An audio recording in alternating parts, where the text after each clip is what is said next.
Lo habéis escuchado, ¿verdad? La mujer que levanta el coche, que se convierte en Superman por 2 segundos, porque biológicamente está programada para salvar a su retoño. Estos milagros los hemos escuchado 1000 veces y nos hemos preguntado si eran verdad o no, y nos hemos dejado a veces madurando en el rincón de las cosas posibles o imposibles.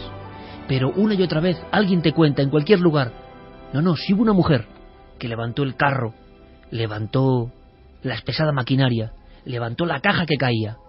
Y uno vuelve a preguntarse lo mismo: esos nexos invisibles, esos links que realmente parten como si fueran un cordón umbilical que nunca se ha roto, un cordón umbilical donde hay cosas que no entenderemos jamás, una especie de nexo que va más allá de lo concebible. Y de vez en cuando, casi con cuentagotas, llegan historias salpimentadas en periódicos lejanos, de aquí y de allá, que relacionan estos hechos con nombres y apellidos, con otra palabra que sí que nos suena y llama nuestra atención. En el siglo XXI sigue sobrecogiendo un poco hablar de milagro. Todo comenzaba con una llamada. Ahora Diego Marañón nos va a contextualizar el hecho, pero desde luego es emocionante, y más cuando hemos visto las imágenes de una niña, Carmen, ¿de qué edad? 18 meses. De 18 meses, una niña que no acaba de ser consciente de lo que ha ocurrido. Os quiero decir con esto que no hablamos de rumores antiguos, sino hablamos de una niña de 18 meses que mira la cámara y que es superviviente de esta historia. Todo comenzaba hace no mucho tiempo, hace escasos días, con una llamada al 911.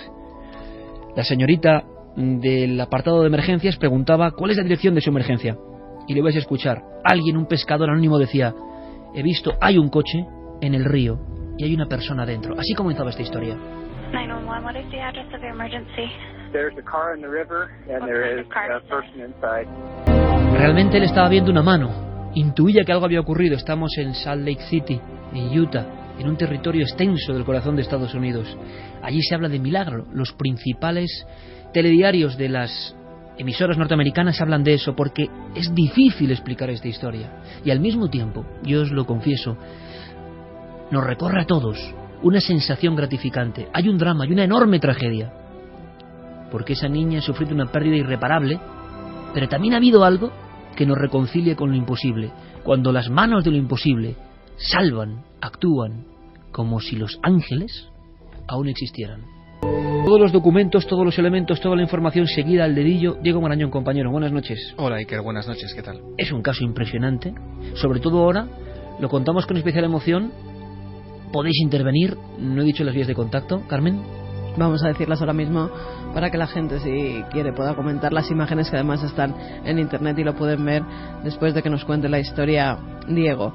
A través del correo electrónico milenio3@cadenaser.com, y en las redes sociales nos tienen que seguir tanto en Twitter como en Facebook como en Google Plus, en Nave del Misterio.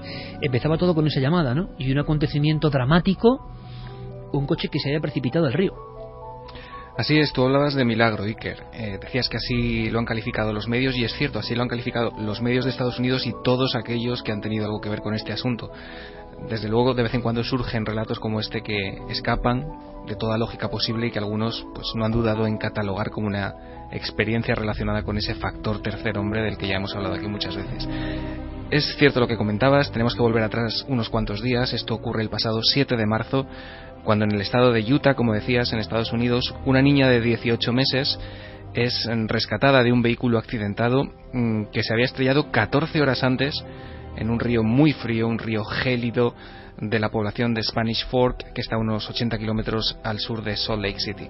Desgraciadamente, su madre, Lynn Jennifer Grosbeck, que era una chica de 25 años, murió en el acto en ese accidente debido a un traumatismo cráneoencefálico, y probablemente que esta niña sobreviviera tanto tiempo sola en esas condiciones, y que ya se podría calificar como un milagro en sí mismo. Pero lo más sorprendente en torno a este suceso llegó cuando pues los miembros de los servicios de emergencia que estaban involucrados en este rescate relataron a los medios de comunicación cómo habían podido escuchar una misteriosa voz de mujer que los había guiado y los había ayudado en la operación de salvamento. Una voz misteriosa de mujer que casi les da una orden, o más bien muestra un tono de súplica, ¿no?, de ayuda.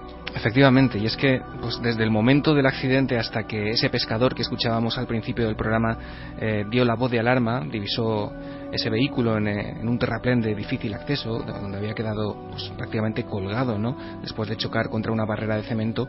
Pasaron, como te digo, alrededor de 14 horas. Inmediatamente este hombre avisa a los servicios de emergencia. Cuando estos llegan y se acercan al coche, concretamente 4 agentes de policía fueron capaces de escuchar una serie de extraños sonidos, así los definieron, que procedían del interior del vehículo, y también una voz femenina absolutamente clara que les pedía ayuda. Lógicamente, Iker se apresuraron a ver si había alguien en el interior del coche que necesitara ayuda.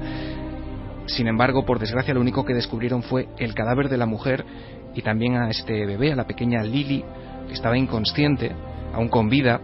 Estaba sujeta a la silla de seguridad, boca abajo, vestida tan solo con una camiseta y a muy pocos centímetros del agua.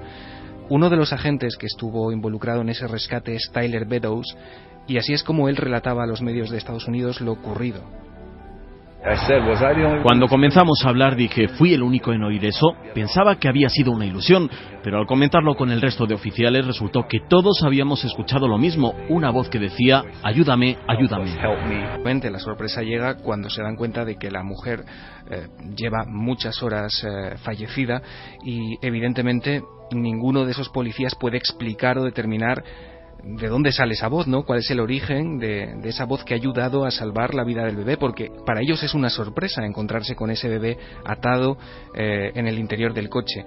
Una voz, Iker, hay que repetir esto, absolutamente clara, es decir, no es algo que se intuya o que pueda prestarse a una confusión. No, ellos lo escuchan claramente, es una voz rotunda, con mucha fuerza, que está diciendo ayudadme, ayudadnos, y que, como te digo, no fue escuchada solo por una persona, sino por 4 agentes de policía distintos. Y que surge del coche. Efectivamente, donde del la interior niña, del coche. este detalle se me ha pasado, estaba atada a la sillita. Sí.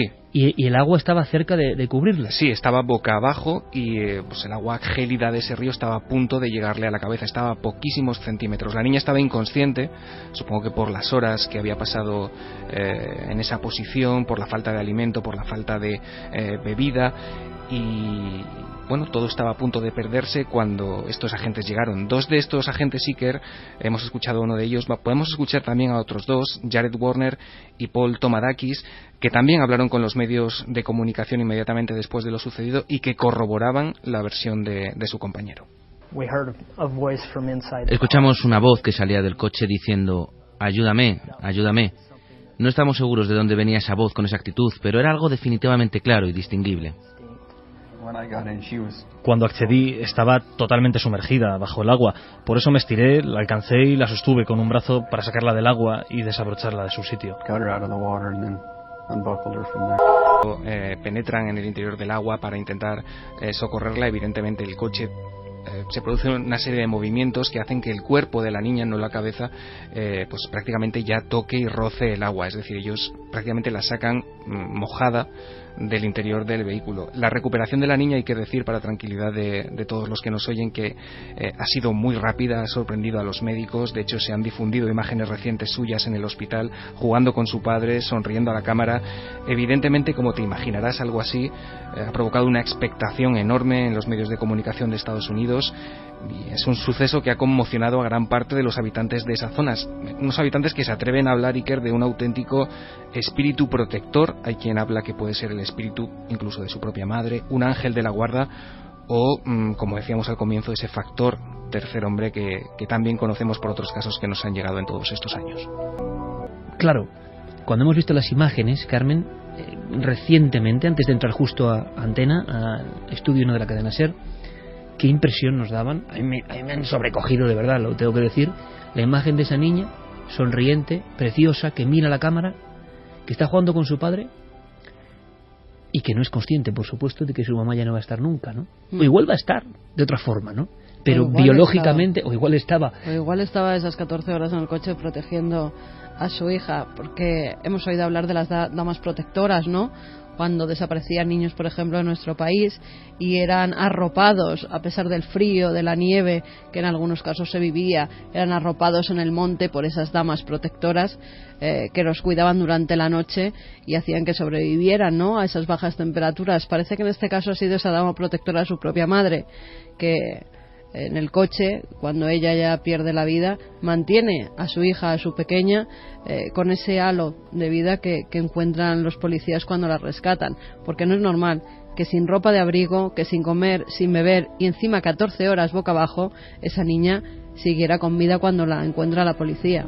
Diego, a nivel de escépticos, que siempre, evidentemente, a veces yo creo que para bien, ¿no? Como abogados del diablo, para intentar llegar a la verdad, y que siempre surgen, ¿se ha dado alguna explicación? ¿O ha habido personas que se han posicionado en contra de este suceso o han intentado argumentar? Porque parece que está el coche en un entorno absolutamente deshabitado, que solo están los policías intentando hacer la operación de rescate, y o es una alucinación auditiva o un contagio psíquico y todos, no sé si telepáticamente o de qué forma, envían el mensaje uno a otro.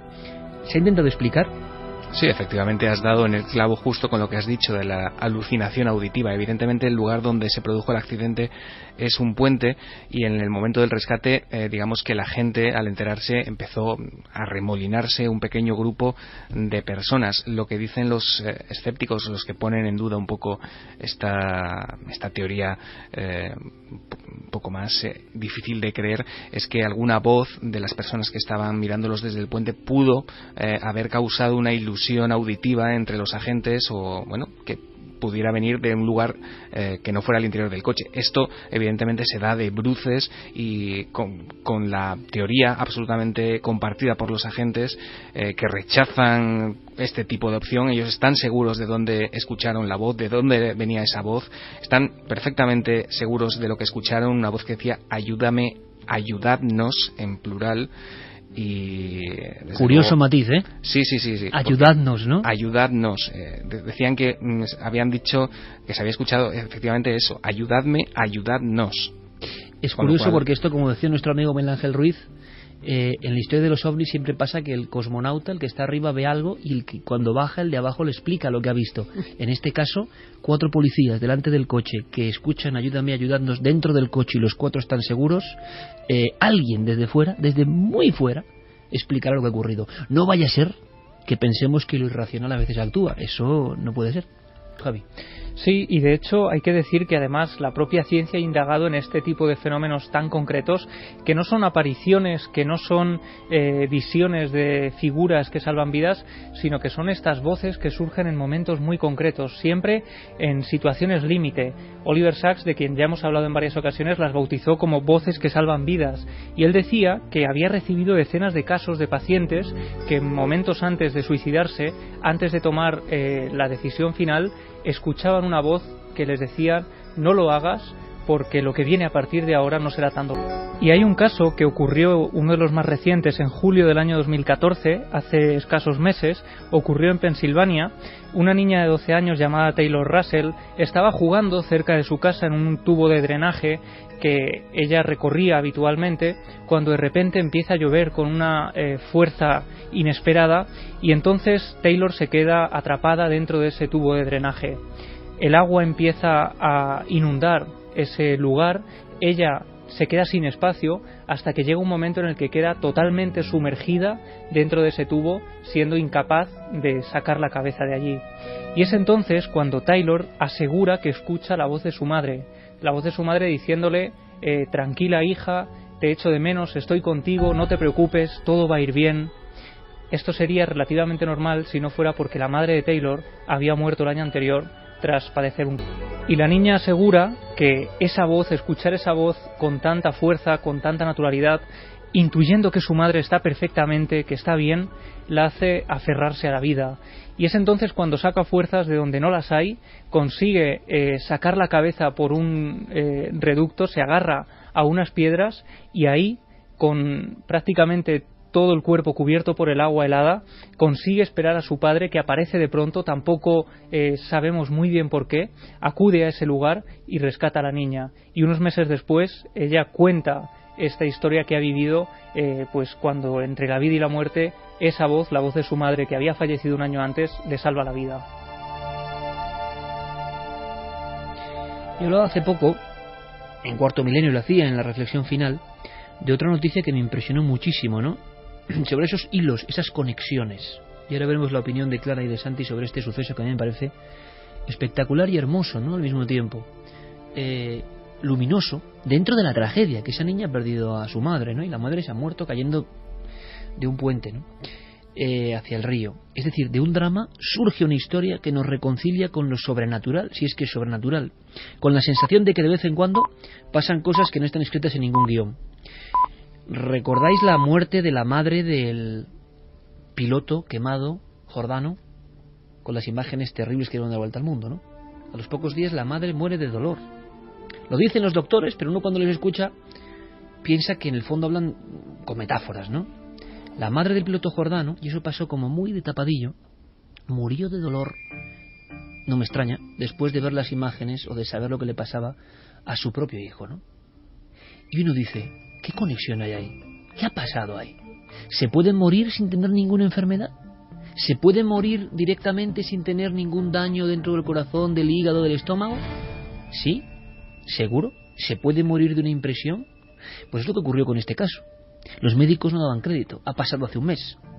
Y yo me preguntaba por esas conexiones que deben existir. Al mismo tiempo, dices, aquí hay un milagro. Y esta misma semana tenemos el ejemplo terrible de 2 jubilados que tienen un viaje y que van a un museo tranquilamente y no tienen tiempo de llegar a una columna, no tienen tiempo de meter y les matan. Es decir, la carambola terrible de la vida, ¿no? Pero es todo azar o a veces pasan cosas. ¿Y por qué pasan si han pasado así con esta niña en concreto? Son nexos incomprensibles. A mí, personalmente, una vez más me ponen en la tesitura de que sé tan poco, no sé nada. Llevo 30 años en esto desde niño y no sé nada y cada vez sé menos. Y sin embargo, parece que por la emoción, el impacto, lo que ha ocurrido, nadie inventa una historia como la del coche y la niña. Nunca habíamos escuchado, que es lo asombroso una vez más, una historia exactamente como la de la niña, el puente, su madre, y que pase esto. Es como si el misterio fuese mucho más hábil que nosotros, nos plantease una circunstancia nueva, no repetitiva, no utilizada con los códigos de la ficción, nueva. Santi, Clara. Pues a mí me parece que este caso no encaja exactamente con el del tercer hombre. Y aunque tiene paralelismos y podría asociarse, yo creo que realmente no es, porque el tercer hombre generalmente afecta a la persona, que es la que está en el trance mortal y es la que tiene una visión o una voz que le dice sí, adelante, etcétera, que le incita a seguir viviendo. Pero aquí es curioso y es difícil, y ese matiz que como bien decía Diego, de ayudadme, ayudadnos, claro, dice, si esa voz no procede de la niña y ellos lo han oído con total nitidez, tampoco tenían por qué saber en ese momento quién se encontraba en el coche, ellos llegan ahí y escuchan eso. Entonces, a ver, se plantea aquí algunas cosas, ¿no? Pero la hipótesis, como decía Carmen, de que quizá la madre no se había enterado de que estaba muerta y pudo estar en un, no sé, de alguna forma que desconocemos, ¿no? O por lo menos su conciencia y su consciencia protegiendo a la niña, e incluso en el momento en que ella ve que llegan los servicios de rescate, porque bueno, se da la circunstancia de que ellos oyen esa voz al llegar. Es decir, quién sabe si esa voz estaba produciendo o estaba pidiendo ayuda de antes, no lo sabemos, pero lo cierto es que ellos llegan y oyen eso, ¿no? Entonces, tal vez esa consciencia flotaba de alguna manera por ahí, vio que había unas personas que podían ayudarlas y emitió esa forma que incluso no se sabe si a lo mejor pudo ser totalmente audible, pero quizá fue algo telepático que se introdujo en ellos, ¿no? Sobre todo porque los policías no se dan más prisa porque creen que la persona que hay dentro del coche y que había visto una mano, el pescador, es solo una mujer. No sabían que iba una niña detrás, con lo cual la policía pensaba que esta mujer ya estaba muerta por el tiempo que debía llevar allí el coche. Además, en la carretera nadie se había dado cuenta porque fue un accidente que dice la policía que también es bastante raro, no fue un fallo del coche, no hubo frenazos, no saben qué le pudo pasar a esa mujer hasta que no salgan los datos de la autopsia que revelen si pudo sufrir un infarto, si tuvo alguna enfermedad, si se quedó dormida, no se sabe por el momento. Lo que sí veía el pescador, que da la voz de alarma que llama a la policía, es una mano. En ningún momento dice que hay una niña detrás, porque si no él mismo la hubiera intentado rescatar, ¿no? Con lo cual eso de ayudadme, ayudadnos no tenía ningún sentido porque nadie sabía que había una niña detrás. Sí, además, curiosamente, lo que sabemos de las manifestaciones de presuntos espíritus o fantasmas, lo que nos dice la casuística, es que en muchas ocasiones, cuando se establece comunicación de algún tipo con estos entes, lo que suelen manifestar es que el motivo de su presencia es haber dejado algo pendiente, algún trabajo sin hacer. Y realmente, ¿qué mejor cosa pendiente puede dejar una madre que preservar la vida de su propia hija? Es decir, se dio esa circunstancia de que esa madre había pasado al más allá, no había pasado, se había quedado porque tenía algo que hacer todavía, y tenía que hacer eso precisamente. La pregunta antilógica es, ¿por qué en este caso sí? Y en otros casos donde evidentemente la madre quiere mucho a su retoño y no ocurre. ¿Qué tenía esa madre en concreto? ¿Ese lugar? ¿Por qué coincidió la coordenada? Nos quedamos con esa incógnita. Clara ha dicho algo también muy interesante, ¿no? Los 4 policías oyeron ese mensaje. ¿Seguro que fue una voz vertebrada la que se abrió paso en el aire? ¿Seguro que es una voz? ¿O es un mensaje capaz de hablar de conciencia a conciencia? Porque, y yo espero daros información, existen ahora estudios médicos asombrosos, y en el fondo siempre estamos en este tema hablando de lo mismo, que es la diferencia, y ojalá podamos hablar con una doctora, yo tengo muchas ganas, que es apasionante, una autoridad mundial en la materia, la diferencia entre cuerpo, incluso el momento de la muerte, y esa conciencia, la diferencia incluso gradual de tiempo entre el irse la conciencia y el irse el cuerpo, ¿no? Por tanto, esa conciencia concentrada en un momento límite, si no sabemos nada de la conciencia, puede conectar con otras conciencias que interpretan el mensaje ayuda, porque uno dice, ¿la conciencia sola puede generar una voz? Igual es que no es la voz. Ellos oyen un mensaje clarísimo que creen que es voz. ¿Cuántas veces en el misterio el testigo se enfrenta a una figura de cualquier tipo? Pero hasta en el asunto de los ovnis, que igual es lo mismo. Y dicen, me hablaban, ¿pero te hablaban realmente? No, bueno, yo oía el mensaje. ¿Dónde se está produciendo el lenguaje? La conversación. Quizá ahí está la clave, ¿no? En esa historia de la conciencia desligada del cuerpo. También es que, como pasa en muchas ocasiones que hemos tratado en este programa, en el que se ven envueltos pues oficiales de las fuerzas de orden público, estos policías tenían que hacer un informe de lo sucedido. No sabemos lo que pasó. Es mucho mejor, es mucho más fácil decir que oíste una voz a que la oíste en tu cabeza. Es decir, a lo mejor ellos fueron conscientes realmente de que ese mensaje no lo estaban oyendo con los oídos, pero luego ponlo eso en un informe oficial. ¿Y vosotros qué pensáis? ¿Vosotros qué opináis? Milagro, hay gente, me imagino, por cuestiones de creencias, de religiones, de políticas en el fondo, les da auténtico rubor y picazón casi, ¿no? Escuchar la palabra milagro, lo tienen asociado a cuestiones que no tienen nada que ver con ellos, ¿no? A cuestiones religiosas, claro, la mayoría. Y sin embargo, este tipo de milagros, quién sabe, ¿no? Parece que son otra cosa que interviene. Diego, podemos concluir con una historia bonita, yo creo que es interesante, que es que la niña está bien, las imágenes, como decían, impresionantes. ¿Sabemos algo más de esa pequeña criatura? Pues que se encuentra perfectamente, se han difundido, como decíais, imágenes de la pequeña jugando con su padre, también con su abuelo, y desde luego está siendo objeto de muchísima atención mediática en Estados Unidos, porque se ha convertido un poco en la niña de todos, ¿no? Todo el mundo está interesado en saber cómo está la pequeña Lily, y parece que bueno, durante un tiempo va a ser objeto de atención mediática, y no es para menos. Compañero, gracias. Un placer. Pese a quien pese y pase lo que nuestro mundo se haya separado. Da igual que hablar de alma o de trascendencia no lo digan ya ni los psicoanalistas, ni los teólogos, ni los filósofos y, por supuesto, ni muchos científicos. Solo pequeños grupos o especímenes. Hablar del alma, de la trascendencia, la consciencia separada del cuerpo, eso avergüenza a casi todo el mundo, excepto cuando pasa algo de esto. Cuando pasa algo de esto, todo vuelve con fuerza. Porque en el ánimo interior, hasta del más recalcitrante escéptico, saben que hay algo que no tiene mucho quizá que ver con el cuerpo. Algo que no se puede vender, algo que no se puede cambiar, algo que es la esencia pura del ser humano. Y quizá esa esencia, y estos son solo destellos, a veces puede comportarse de manera increíble para salvar a lo más querido. Es una hermosa historia. Lo han llamado el milagro de Salt Lake City. Vamos a seguir en Estados Unidos.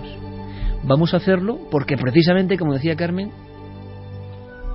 en el corazón de la Gran Manzana, 11S, hay un nuevo misterio. Ya hemos hablado de muchos misterios, evidentemente, a nivel de conspiración, a nivel de apariciones, y hablando del tercer hombre, como decía Clara Tavoces, recordamos siempre la historia de ese último superviviente de las Torres Gemelas, que escucha cómo alguien que ayuda desde luego, cuando ya se ha dado por vencido, le levanta casi de la camisa, siente esa fuerza increíble, no se atreve a mirar atrás, y él solo escucha, lo he contado muchas veces, pero me parece maravilloso, él solo escucha una voz, por delante solo hay fuego y destrucción, él ya sabe que no va a poder ser vivo de las Torres Gemelas, pero esa voz debe ser tan impactante, que es lo que hablábamos, igual no es una voz que se ha producido en ningún lugar, es algo que le escucha, levántate.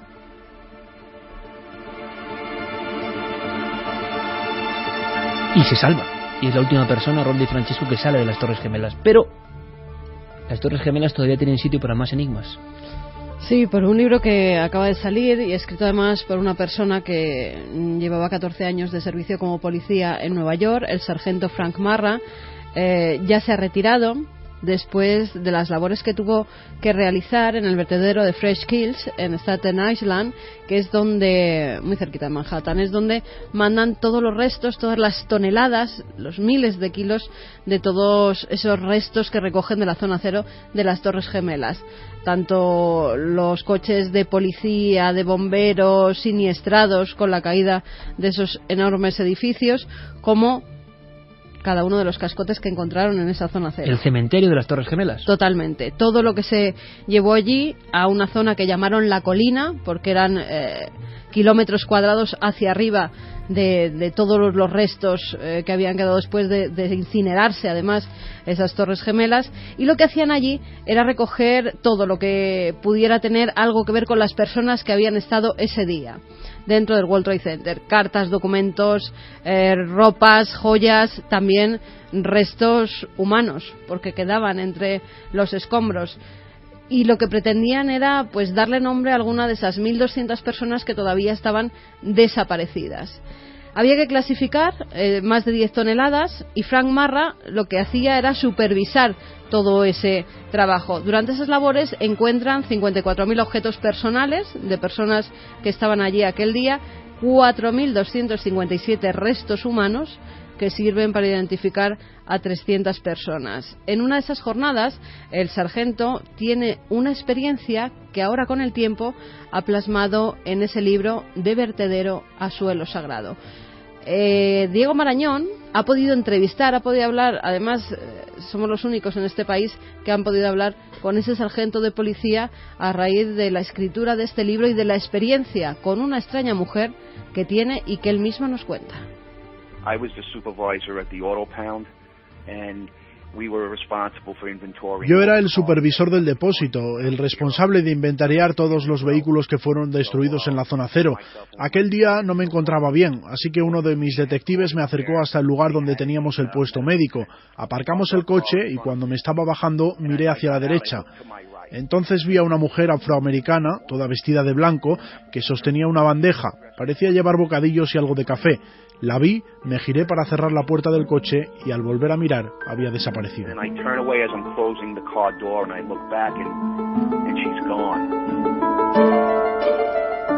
El sargento Frank Marra en un principio no le da mucha importancia, parece que es una mujer, pero él además que no se encontraba en buenas condiciones, iba a la enfermería que estaba allí para ver qué le pasaba, no era nada grave, y fíjate, es con el tiempo cuando empieza a recopilar testimonios de más personas que han estado viviendo también esas labores terroríficas, ¿no?, de encontrar restos de miles de personas muertas, cuando la visión de esta mujer vuelve otra vez a hacerse presente.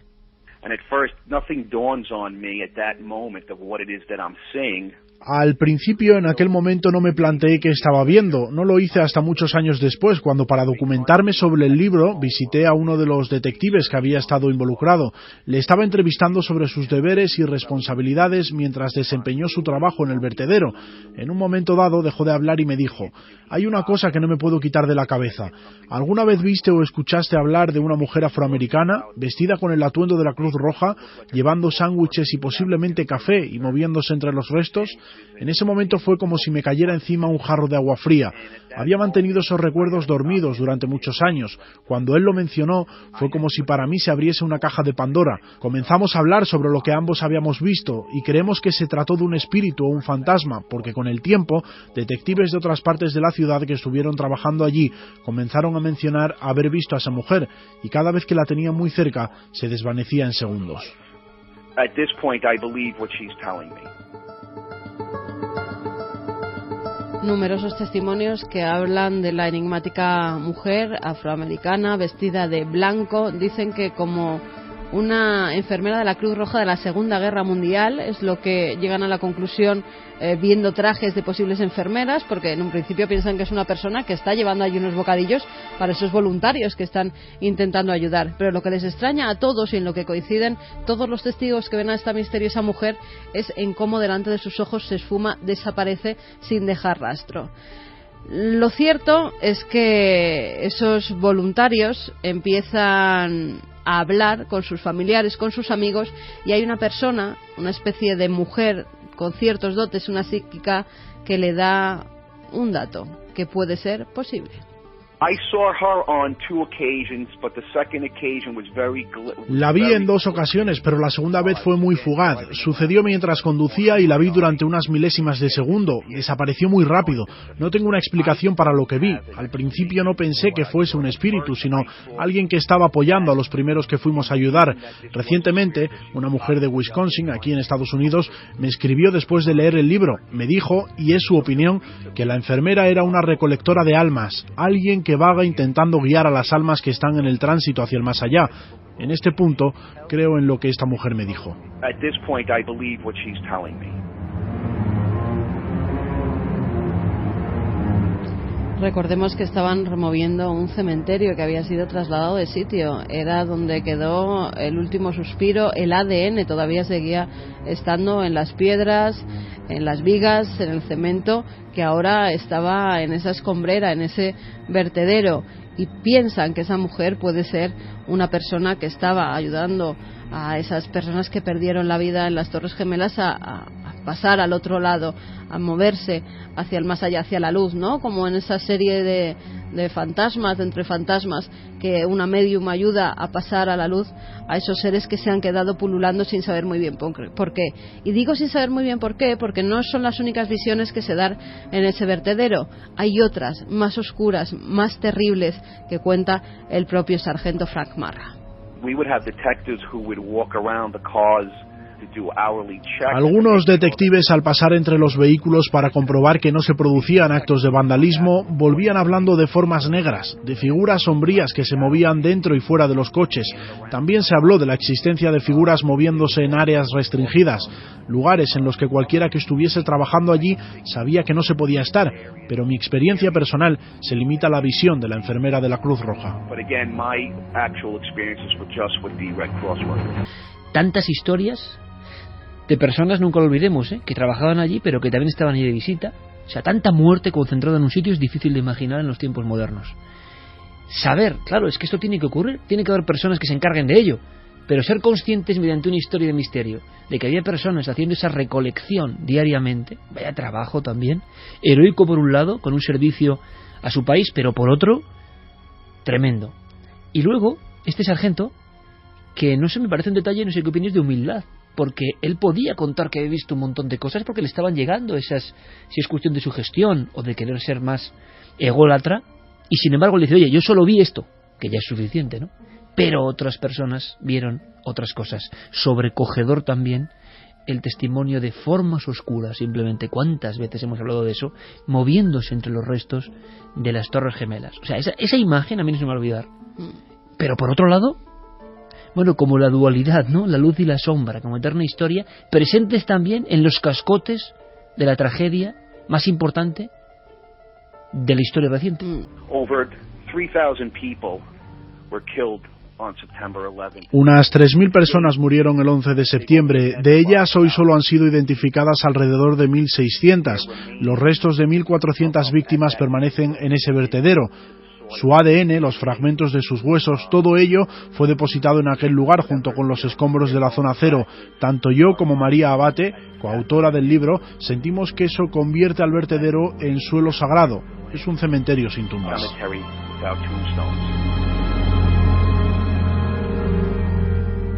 Qué curioso, de cementerio de suelo sagrado, ¿no? Por la importancia que le dan a los acontecimientos vividos allí. Y sobre todo porque entre esos restos hay muchas cenizas de gente que se quemó. Incluso los familiares de esas víctimas que nunca fueron halladas denunciaron a la municipalidad de Nueva York porque no querían que esos restos se destruyeran, sino que querían hacer un camposanto gigantesco encima de esa escombrera, de ese vertedero, porque decían que sus familiares, lo que quedara de ellos, todavía tenía que estar allí y que no podían tirarlo, que no podían tirar, aunque fueran las cenizas de alguien querido, a otro sitio.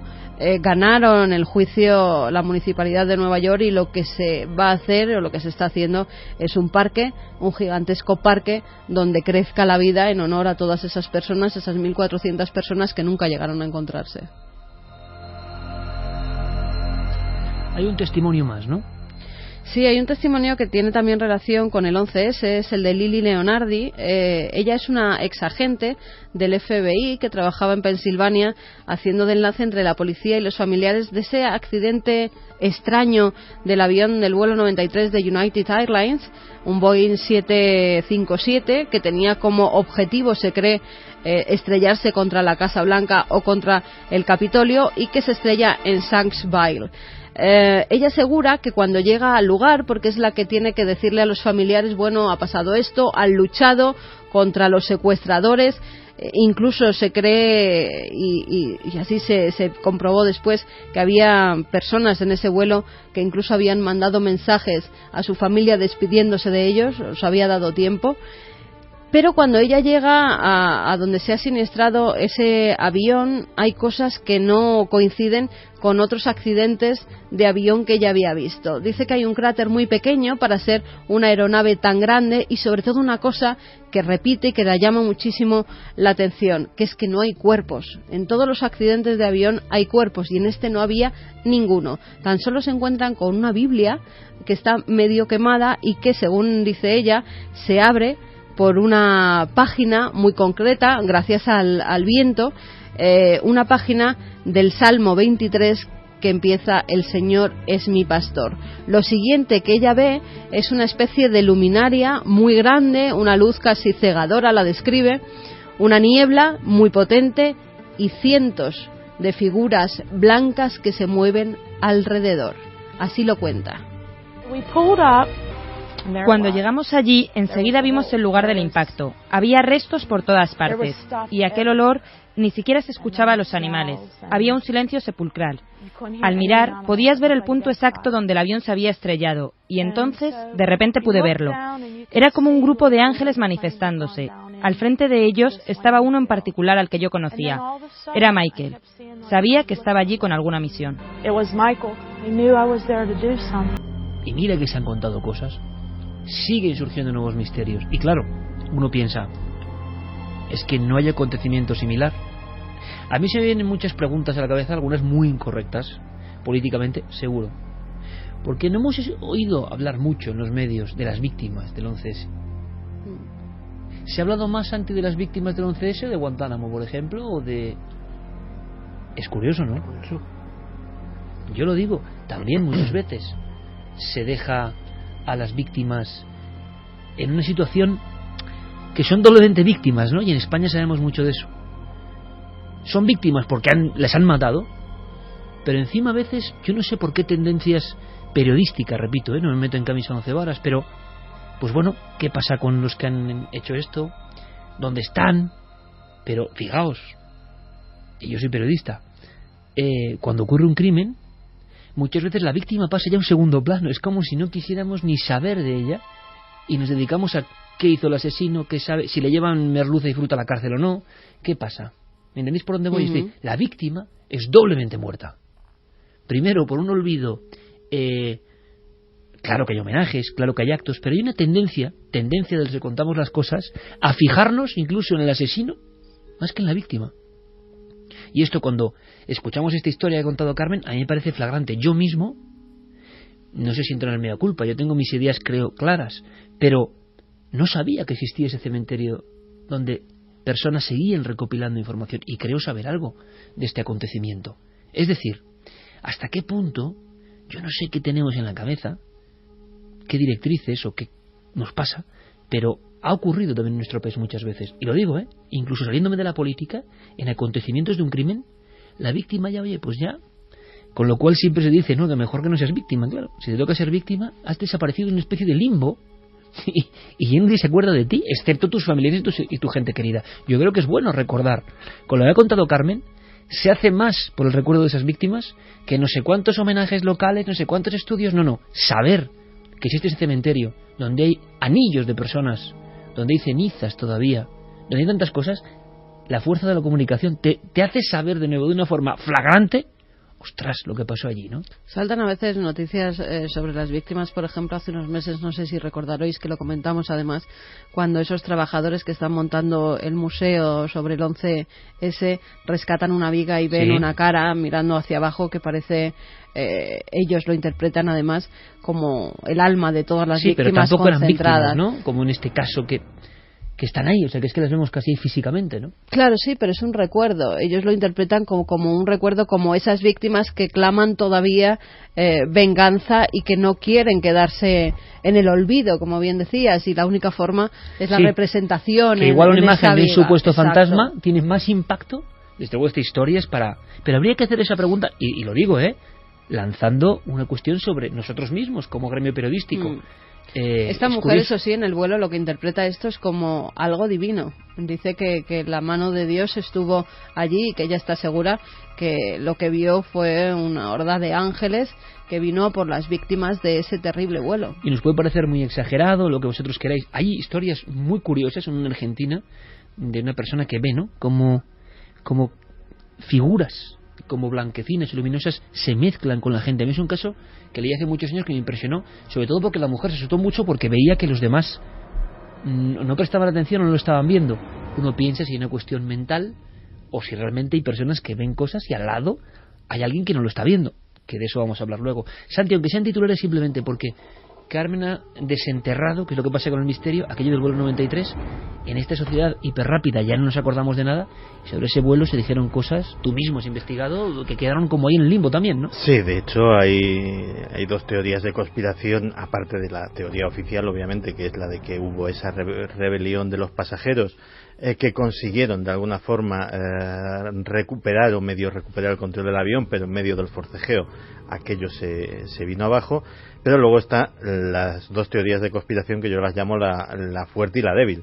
La fuerte es la de que directamente, pues como todo, el avión había sido un montaje, no había pasajeros, no había avión, no había absolutamente nada, y por tanto no se podía encontrar ni restos ni pasajeros porque no había. La menos extremista es la que dice que directamente todo el tema de los mensajes de los pasajeros, de la rebelión, etcétera, etcétera, fue una maniobra propagandística y que directamente el gobierno de los Estados Unidos tomó la decisión de derribar ese avión sobre el cielo de Pensilvania, lo que provocaría también la tremenda devastación que, según muchos expertos, no coincide con un aterrizaje de emergencia de ningún avión. Pensemos que los cuerpos quedaron diseminados, calcinados. Para hacernos una idea, había 44 pasajeros. A día de hoy solo se ha identificado a 34, es decir, de otros 10 no queda ni un resto de ADN para que puedan enterrar volatilizados, algo. Volatilizados, es decir, una destrucción tremenda que podría coincidir con lo que provocaría pues un misil aire-aire y la subsecuente diseminación de los restos en una amplia zona. Pero todo eso son especulaciones y de lo único que podemos estar seguros es que hay 33 cadáveres de viajeros de ese vuelo confirmados y que 10 pues sufrieron una devastación tal que no ha quedado el menor resto de ellos. Hemos hecho un poco memoria de esas víctimas gracias a esta historia rescatada repentinamente y que conecta con la actualidad. Ahora entiendo muchas sensaciones cuando estuvimos en la zona cero, que yo creo que hasta el menos sensible del mundo, un pedernal, puede sentir ciertas cosas sobrecogedoras, la sugestión, desde luego, pero da la impresión de que todavía hay algo ahí, en mitad de la brillantísima Gran Manzana, que no se ha marchado, ¿no? Y en el fondo esto también nos sirve para reflexionar, porque estamos viviendo el tiempo que ha tenido que pasar desde la tragedia hasta que empieza a hablarse de misterio, porque es verdad que al principio, cuando ocurre el atentado, pues surgieron fotografías, surgieron teorías de conspiración un poco llevadas al extremo, pero a nivel serio, es decir, a nivel de personas que han trabajado allí de verdad, que de verdad han tenido experiencias, pues por ejemplo Fran Marra, han tenido que pasar 14 años a él retirarse del cuerpo para que, imagino, no tener ciertas consecuencias el hablar de estas cosas. Es decir, que lo hemos vivido también en España, ¿no? La tragedia de los Alfaques, a nosotros nos contaban que ya desde la tragedia en sí mismo se empiezan a vivir cosas extrañas, pero que la gente no se atreve a hablar hasta pasados unos años. Yo creo que es interesante también. No, allí ahora lo han publicado, pero sí que es cierto que entre ellos, por ejemplo, la ex agente del FBI lo había comentado con sus compañeros en cuanto pasó, muy pocos meses después. Sí, pero a los medios, claro, a nivel interno. Claro, no, ella además lo saca a la luz por un simple exorcismo de que lo está pasando un estrés postraumático de todo lo que vivió en esas fechas, y dice, mira, es que la única forma de ayudar a gente que puede tener estas visiones y que vivió cosas como yo es publicarlo en un libro y que lo lean y que vean mi propia realidad.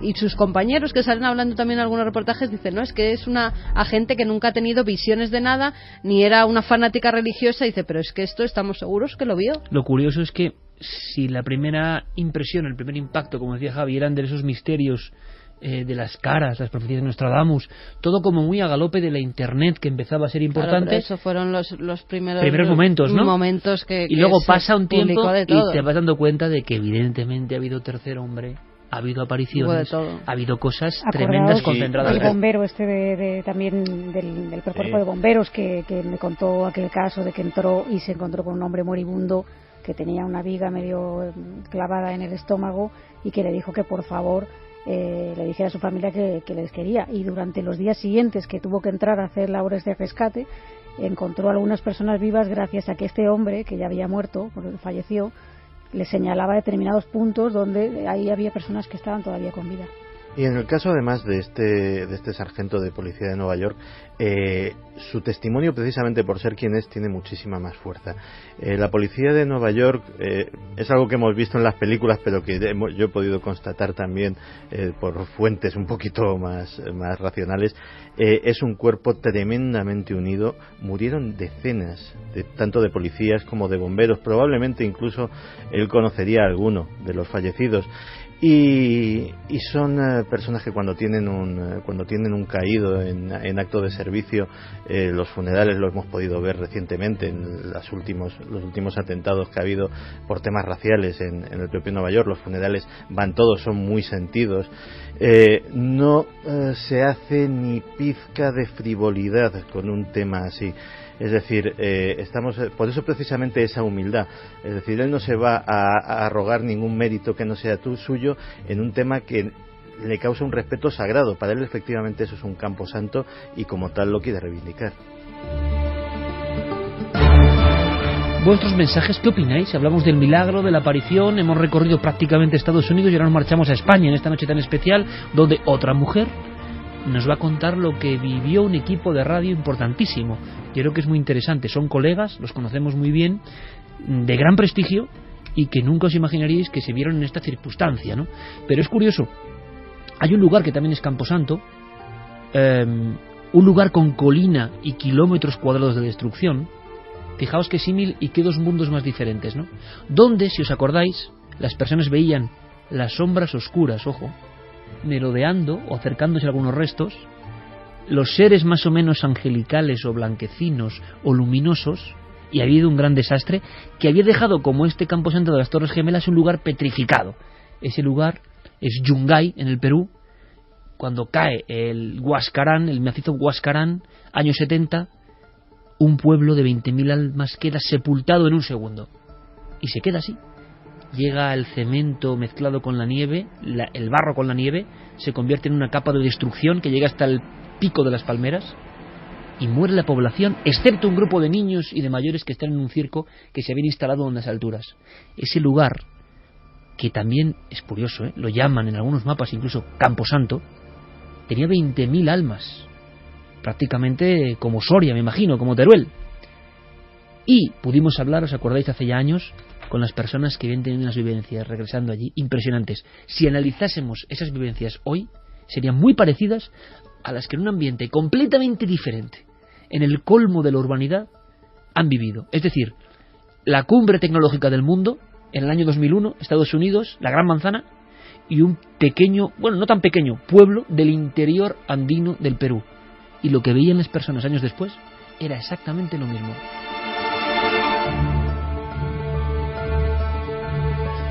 Bueno, y en nuestro país también tenemos algunos accidentes de estos tremendos con...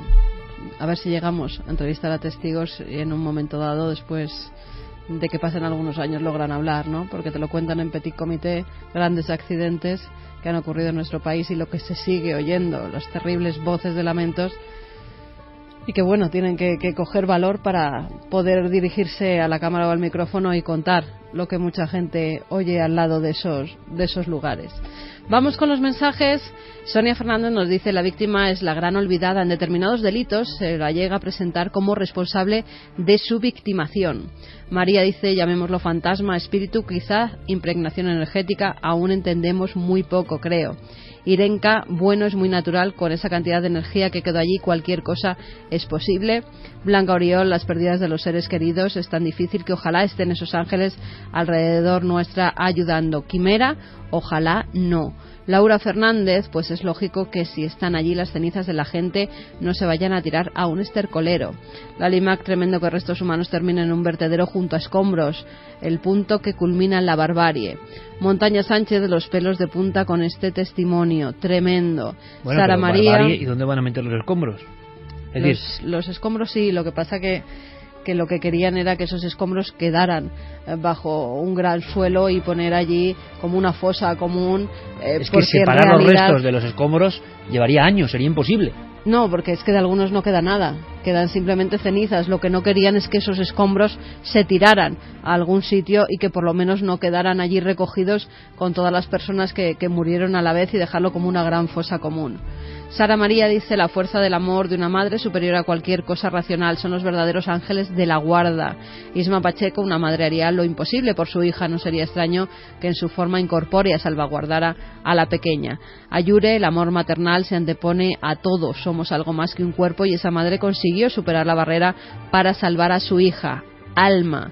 El Cuervo dice: la ciencia jamás dará este caso por cierto, ya que la ciencia necesita métodos empíricos repetibles. Mal dice: obviamente empatizamos más con el tema aquellos que tenemos hijos, pero no deja de ser interesante, aunque también sobrecoge. Sonia Casas: la fuerza de una madre más allá de la muerte, muy emocionada, empatía de madre. Es lo que pasa, que estamos en el universo increíble de las cosas irrepetibles. Por eso son difíciles de replicar. Porque todo esto, ¿cómo lo llevamos a un laboratorio? ¿Cómo vuelve a pasar? A lo mejor no pasa nunca jamás en la larguísima cadena de la historia y de los siglos y los siglos. Y pasa una vez porque tiene un significado que no estamos ni cerca de entender. Por tanto, a mí me parece muy interesante la cuestión de la verdad científica, como a todos, porque es una verdad útil. Ahora hay cosas inútiles que pasan, o útiles, depende cómo se mire, y que no vuelven a replicarse. No tienen por qué replicarse. Su inteligencia o su cordura están años luz de la nuestra, da la impresión. Por ejemplo, lo que le pasó a un equipo de radio, que buscaban una oficina, Clara, si no me equivoco, y que encontraron un sitio barato. Tantas veces una historia empieza así, ¿verdad?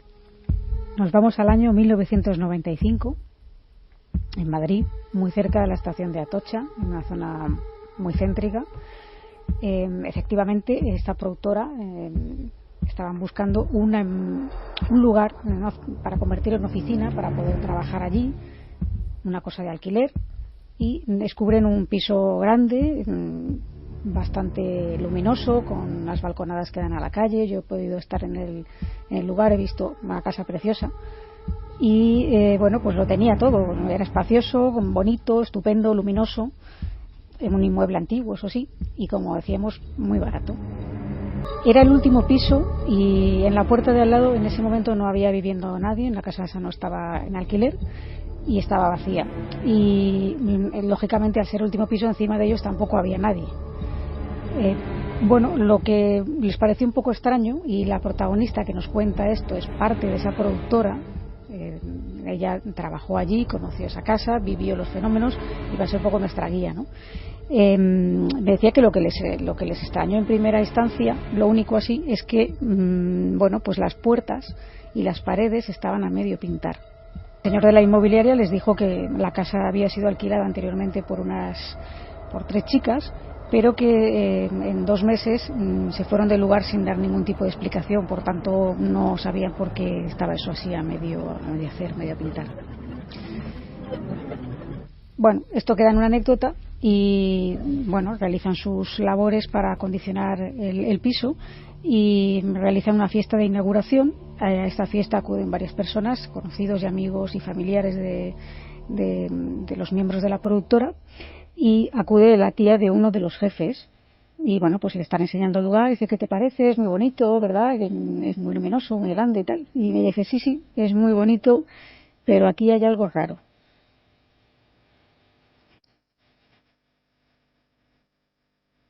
Esto queda como una anécdota porque nadie le da, en fin, no le dan importancia, aunque posteriormente, claro, después de todo lo que ocurre después, toma mucha importancia y veremos por qué. La oficina, bueno, vamos a describirla un poco para que los oyentes se introduzcan en este piso.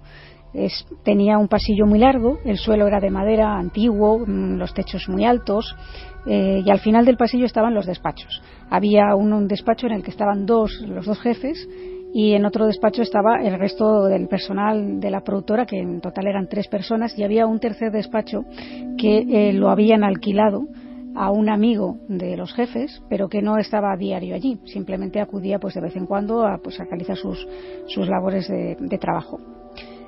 Bueno, pues al poco de comenzar a trabajar allí, me explicaba Mavi que empezaron a sentirse más cansados de lo normal, como si les faltara la energía, como si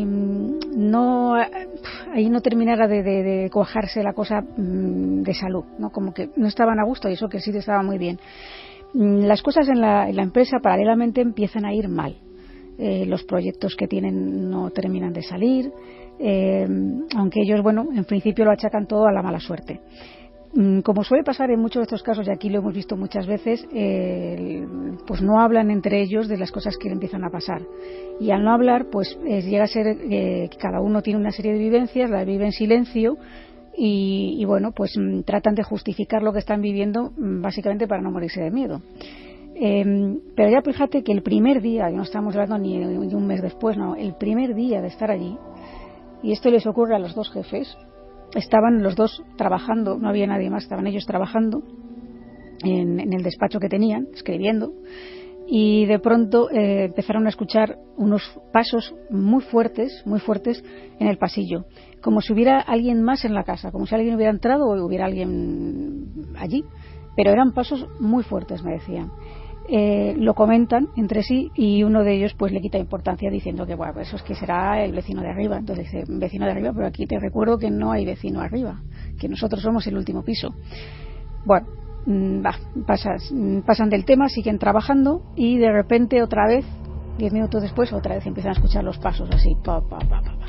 Y entonces el que había dicho lo de que será el vecino de arriba, no dice mucho más, se coloca su abrigo y se marcha. Era solo el otro jefe. Y bueno, ya con un poco de mosqueo, claro. Y esto es lo que ocurre, nos lo cuenta Mavi. Y un día uno de mis jefes pues se queda trabajando y está en su despacho y se le apaga la luz del despacho y se le enciende la luz del pasillo. Muy raro, se levanta, apaga la del pasillo y se enciende la del despacho. Entonces de repente empieza a haber como un juego de encender y apagar las luces, un juego de luces que bueno, ni se lo planteó y se va y no cuenta nada a nadie, se va y ya está. Esto fue el primer día, como digo, pero como no contó nada, ni el otro tampoco, y no cruzaron datos, pues por ejemplo lo que le venía ocurriendo a Mavi, que era la primera que entraba, llegaba allí a las 8:30 de la mañana y durante muchos días, a los 10 minutos después de estar allí, algo llamaba al timbre de la puerta. Ella abría, pero no había nadie. Y esto una y otra vez hay que tener en cuenta que, bueno, pues sí, será un bromista. Claro, un bromista a las 8:30 de la mañana en un sexto piso que hay que subir hasta allí parece poco probable. La vecindad era toda gente mayor que vivía allí desde hace muchos años, en fin, gente no con muchas ganas de bromear. Claro, no tiene mucho sentido la broma aquí, como decimos, ¿no? Pero un día, hablando ya con su jefe, le pregunta a ella si había notado algo raro en ese lugar, en esa casa. Y es cuando empiezan a cruzar datos, cuando él le cuenta lo que ha pasado con esos pasos que han escuchado, con esas luces que han empezado a jugar con él, y ella le explica lo que ha ocurrido con la puerta, etcétera. Y a partir de ese momento me decía que es como si cuando empiezan a tomar conciencia de que algo pasa, los fenómenos van increciendo.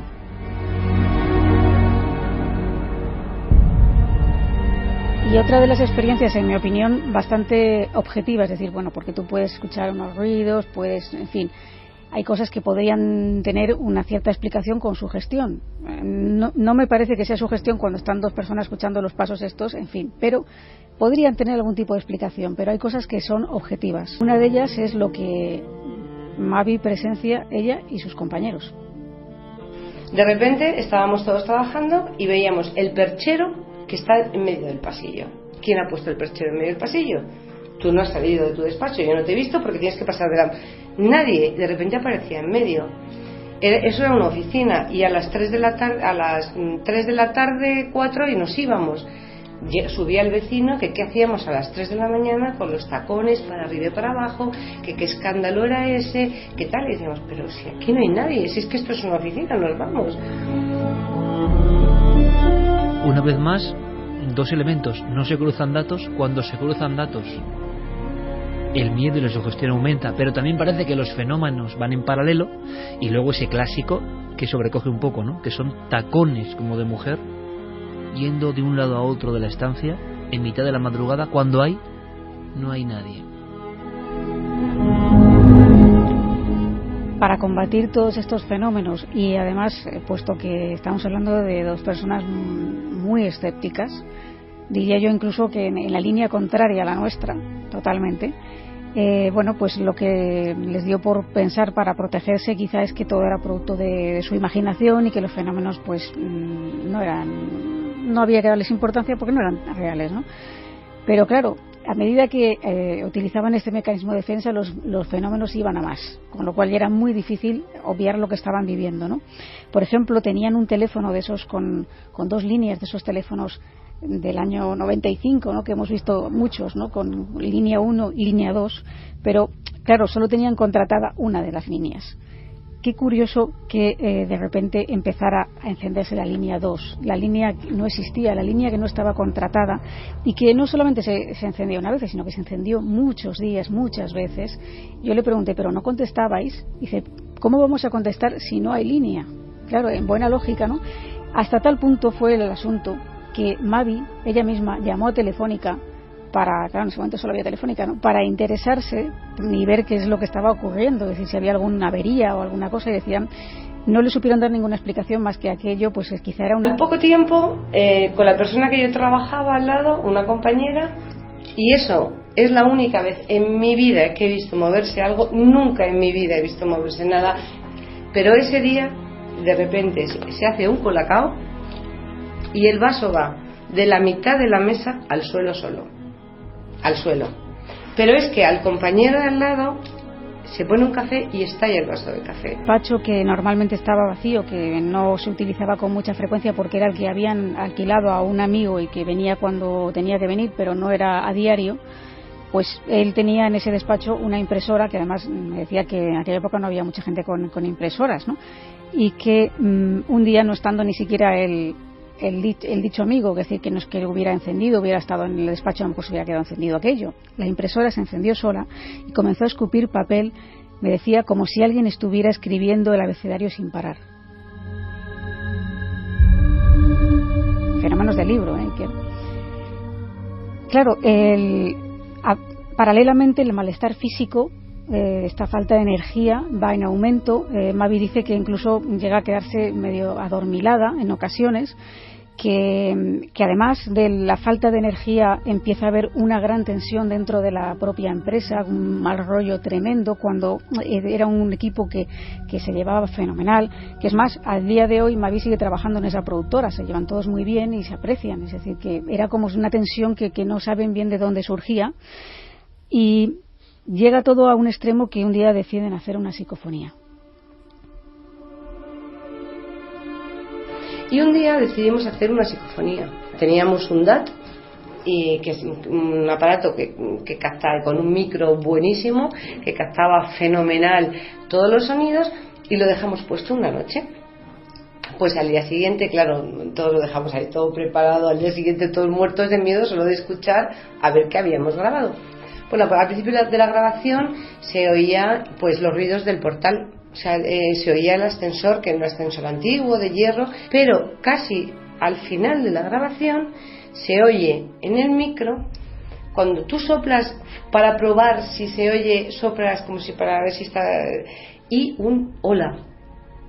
Y ahí ya nos queríamos morir de miedo, o sea, ahí sí que ya no podíamos soportarlo. Hola, el misterio es que no sé cuántos años después tienes una escena que es superior a la imaginación humana. Hombre, estos están muy nerviosos, les voy a gastar yo una broma, que soy muy listo. Se meten en el armario y le pasa eso. Pero salió como alma que lleva el diablo. Como alma que lleva el diablo. Y aguantaron cosa de un año y medio, me decía Mavi. Entre unas cosas y otras pensaron que lo mejor era marcharse. Es verdad que los proyectos se parecía que se habían estancado, es decir, como si todo empezara a irles mal cuando son personas de gran éxito, ¿no? Y también en parte por todo lo que estaban viviendo allí, pero claro, tenían un poco de reparo, decir, es que nos vamos por esto, ¿no? Y uno de los jefes, bueno, fue a hablar con el administrador para explicarle que se iban. Habían hablado previamente con los vecinos, le habían preguntado ya, aunque se iban, querían saber qué había pasado ahí. Y para saber quién había vivido en esa casa, los vecinos les dijeron que había vivido una mujer muy antipática, una mujer muy arisca con la vecindad, que no se hablaba con nadie, que tenía muchos gatos y que definieron todos como mala persona. El administrador les confirmó este extremo, les dijo que bueno, y de hecho a él mismo, al administrador, le había llamado mucho la atención el hecho de que cuando esta mujer murió, ninguno de sus hijos se quiso hacer cargo del piso y ni siquiera pasaron allí para ver el piso. Un piso estupendo, como digo, una zona fenomenal. Y lo que sí les confirmó, o le dijo de refilón, pero claro, esas cosas que se saben cuando uno ya está con la maleta hecha y te vas, no te las dicen cuando vas a alquilar el piso, es que allí, hacía unos años, había aparecido un hombre emparedado.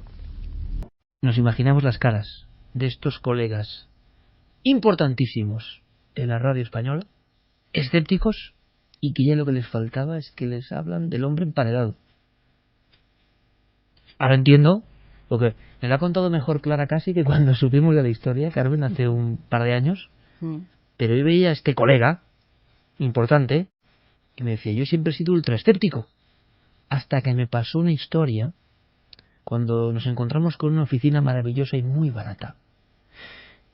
Esa historia la ha contado magníficamente nuestra compañera Clara Tavoces. Nos hemos sentido dentro del piso y como nosotros sabemos quiénes son, nos imaginamos las caras y los gestos. Y al final eso se quedó allí. Tú lo has visto, se sigue alquilando, ¿no?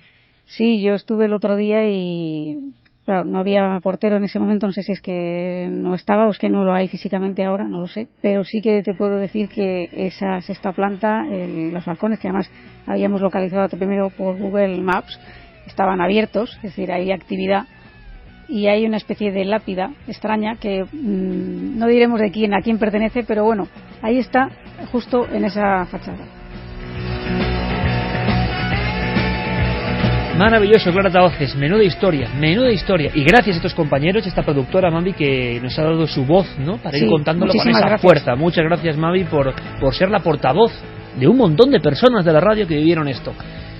Si queréis saber cómo va a ser el mundo en 10 años, y ojo lo que cree Santiago Camacho y muchas más cosas, escucháis a Carlos Cala en las noticias, en los informativos de la cadena SER, y luego volvéis con nosotros, como el IN3.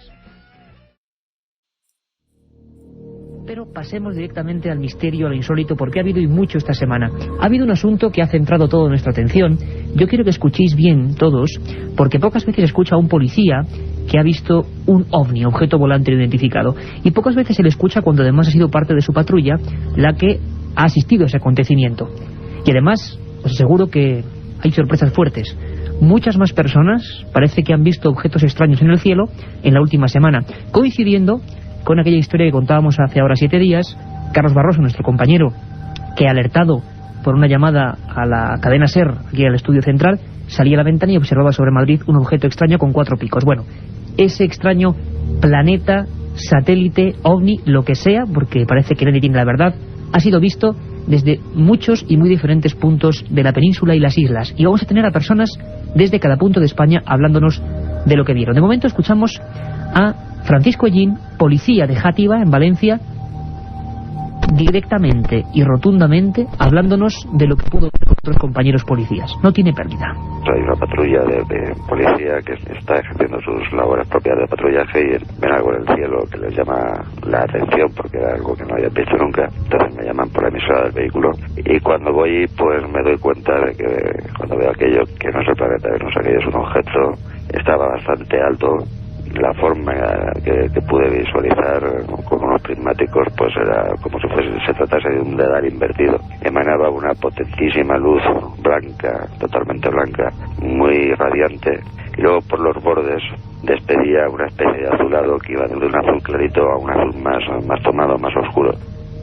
La verdad es que algo muy extraño ha ocurrido en Játiva, Valencia, y ha coincidido. Tenemos decenas de mails. Yo siempre lo digo, me sorprendéis, de verdad que me sorprendéis cada semana.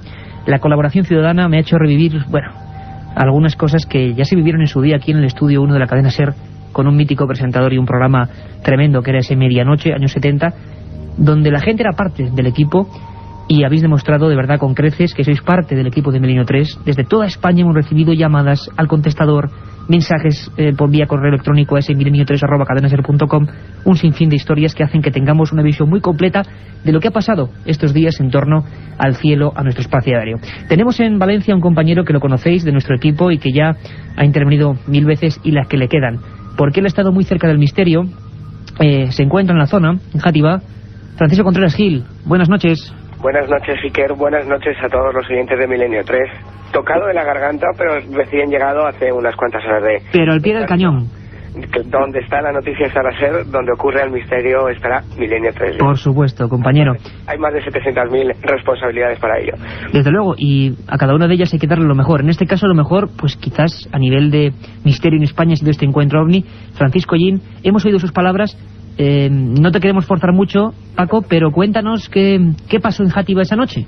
Bueno, vamos a ver, Paco Ellín es la punta del iceberg, como diría el gran periodista investigador Juan José Benítez, porque creo que en estos días he recogido a lo largo de 6 o 7 testimonios de policías, y que, vamos a ver, el avistamiento o el encuentro con el misterio, con un titular que sería "Vuelven los ovnis al Levante", el retorno de los no identificados a la Comunidad Valenciana, ocurrió el 21 de noviembre, cerca del amanecer. Y fueron dos, una patrulla, como él te comentaba, y como nos ha comentado a nosotros en vivo y en directo, de una luminaria, un extraño objeto no identificado, una luz no identificada.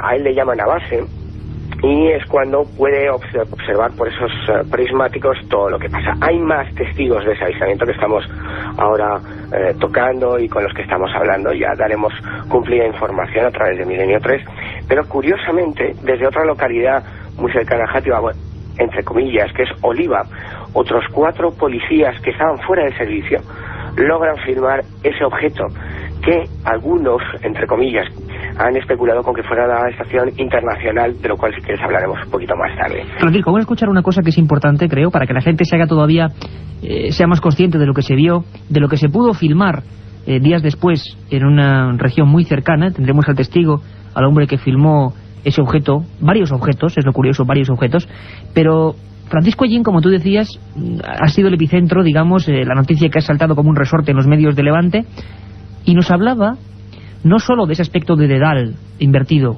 sino del extraño movimiento, y esto sí que nos ha llamado la atención, que tenía ese objeto. Vamos a escucharle, Francisco. Pudimos ver cómo aquello, pues, efectivamente se movía en vertical y volvía a subir tan rápido como descendía. No hacía ninguna maniobra de estas de desplazamiento izquierda ni derecha ni o circular. Simplemente lo veíamos descender completamente porque estaba bastante lejos de la posición. Lo veíamos, pues imagínate, aproximadamente pues una sexta parte de lo que podía ser la luna, que en ese momento lo teníamos a nuestra espalda, y era luna llena, si no recuerdo mal. Francisco, una cosa como una sexta parte de la luna llena, mucho más potente de cualquier planeta, cualquier estrella, además coincide plenamente casi con lo que decía el compañero Carlos Barroso. Podríamos decir que tenemos también una oleada, yo decía casi humorísticamente con mi compañero Carlos, la oleada Barroso, porque a raíz de ese testimonio, al menos aquí hemos recibido, y lo vamos a tener de toda España, personas que han visto algo muy parecido. Esto fue un poquito antes, pero ese movimiento es típico, ¿verdad?, del fenómeno OVNI. El avistamiento tuvo detalles impresionantes. La observación duró alrededor de unos 55 minutos, entre 50 y 60 minutos, estamos hablando de una hora. Efectivamente, como te decía, como nos contaba Paco Yin, tenía un movimiento muy extraño, porque subía y bajaba de una forma inteligente, o por lo menos parecía mostrar inteligencia, y pues se fue desplazando por todo lo que es la costa, porque han surgido más testimonios en Murcia. Y ocurría, como te decía, el 21 de noviembre, pero no ha salido a la luz pública en varios medios de comunicación hasta hace unos días, coincidiendo en lo que puede ser una nueva oleada, con ese titular, una nueva oleada OVNI, ¿no? El retorno de los no identificados al levante español. Desde luego el caso es espectacular, sobre todo por la cantidad de informes oficiales, entre comillas, que estamos recabando. Y imagino que en pocos días podremos incluso tener hasta imágenes, ya diremos dónde las podemos localizar y la pueden ver todos nuestros oyentes. Sí, porque al parecer Alejandro Vives, Francisco, una persona pocos días después en un lugar a unos 20 kilómetros de Játiva, en Oliva, junto con otros 4 policías, exacto, que era el que grababa. Grababan el mismo objeto que estaban viendo la patrulla de policía local de Sátiva. Pero al parecer incluso hay un detalle, Francisco, muy interesante, y que todos los que siguen el fenómeno OVNI nos darán la razón, porque al parecer luego en la filmación aparecen varios objetos y de una forma metálica muy extraña. Yo creo que podemos escuchar a Alejandro Vives, el videoaficionado que junto a sus policías graba esta observación. Creo que es un documento realmente interesante. Vamos a escuchar sus palabras. Hola, llamo de Talavera de la Reina, Toledo. Me llamo Eduardo España y suelo decir que el pasado jueves 5 de diciembre, sobre las 7 de la mañana, observé una luz, como describió el periodista Carlos Barroso. Eran como 2 luces muy brillantes que estaban pegadas con una estrella demasiado grande. Me llamó la atención y escuché el programa y me llamó la atención justo como lo escribía el periodista Carlos Barroso. Pero eso fue sobre las 7 de la mañana.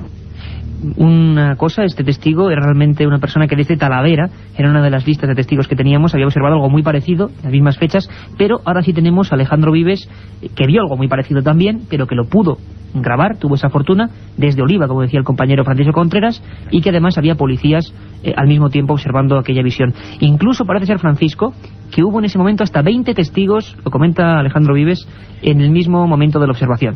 Vamos a escucharle. La fecha es el domingo, desde el trabajo, que estábamos merendando, y el compañero que tengo yo de trabajo me dice, mira ahí en las montañas.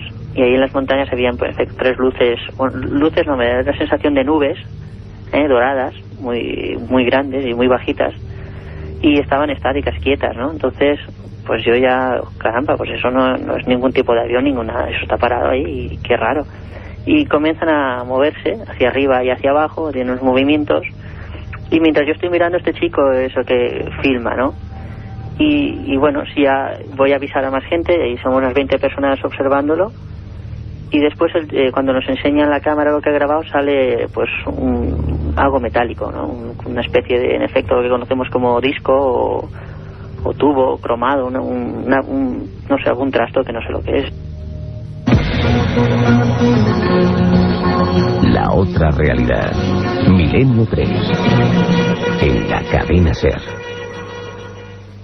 Aparte de gozosos, dolorosos, gloriosos, los misterios de la Iglesia son sorprendentes e inexplicables. La periodista Carmen Porter te ayuda a desvelarlos en Misterios de la Iglesia, una obra que saca a la luz los episodios más impactantes del fenómeno religioso. Exorcismos, apariciones, cuerpos incorruptos, estigmas. Misterios de la Iglesia, de Carmen Porter, publicado por Editorial Edad. La otra realidad. Milenio 3. En la cadena SER. Después de estos consejos publicitarios, seguimos con la increíble oleada OVNI, aparentemente, que ha asolado parte de España, que comenzó en esa región de Levante, que se prolongó, al parecer, con varios testimonios sobre Madrid de los que dábamos buena cuenta, y que nos han inundado el correo electrónico, hay que decirlo, decenas de personas que han visto algo muy parecido, desde Zaragoza, desde Barcelona, desde Málaga, desde Almería, desde Talavera, como escuchábamos antes. Vamos a escuchar a José Manuel, uno de tantos testigos, que vive en Santa Coloma de Gramenet, en Barcelona, José Manuel Pontes, que también observó en la misma fecha algo muy extraño, lo mismo que denunciábamos aquí en Milenio 3 hace tan solo unos días. Yo pensaba en un principio de que debía ser el foco de un avión, pero claro, aquello estaba totalmente estático, y entonces pues rápidamente piensas que a lo mejor era un helicóptero, o vete a saber qué. Y claro, un helicóptero a la altura que debía estar aquello sobre el mar, no pensaba yo, o al menos no creía yo que pudiera ser. Además que el foco se veía mirando hacia nosotros, hacia tierra. El resplandor aquel pues me dejó así extrañado, y aquello de la otra posibilidad que para quitarme la idea de la cabeza fue de pensar que podía haber sido un planeta. Francisco, se ha especulado mucho este tipo de testimonios, vamos a seguir con ellos, es la voz viva de las personas que están viendo algo estos últimos días. Se ha especulado, como tú decías, con una supuesta reentrada de diversos elementos científicos humanos. Y bueno, tú que a estas alturas, en los casos de allí, ¿hay alguna solución de momento? Por la información que estamos recabando, y que concretamente en el de Sátiva, que ocurrió el 21 de noviembre, esto es importante porque es donde comienza la oleada. Sí, el inicio. Vamos a dejarlo claro. La primera explicación oficial o científica que salió a la palestra fue que podría ser, o que podría tratarse de la observación de la Estación Internacional Espacial. Bien, completamente descartado ya. Yo he manejado un par de informaciones, he estado hablando con diversos expertos en el tema, y estoy esperando explicación oficial, la cual ya he pedido por diversos medios. Y la estación espacial solamente se pudo ver aquel día durante 1 minuto y 16 segundos, más o menos, 1 minuto, 1 minuto y medio, con prismático, y sería muy pequeñita y no tendría, por supuesto, nada que ver, absolutamente nada que ver con la observación que tuvo Paco Ellín, la patrulla, con los 2 policías locales pertinentes y el resto de personas que el mismo día, horas antes y horas después, en Oliva y en otras regiones de la Comunidad Valenciana, desde Alicante y Murcia, han podido observar. Absolutamente ninguna. Habría que estudiar la posibilidad de que fuera algún tipo de fenómeno atmosférico y que fuese una observación. Lo curioso...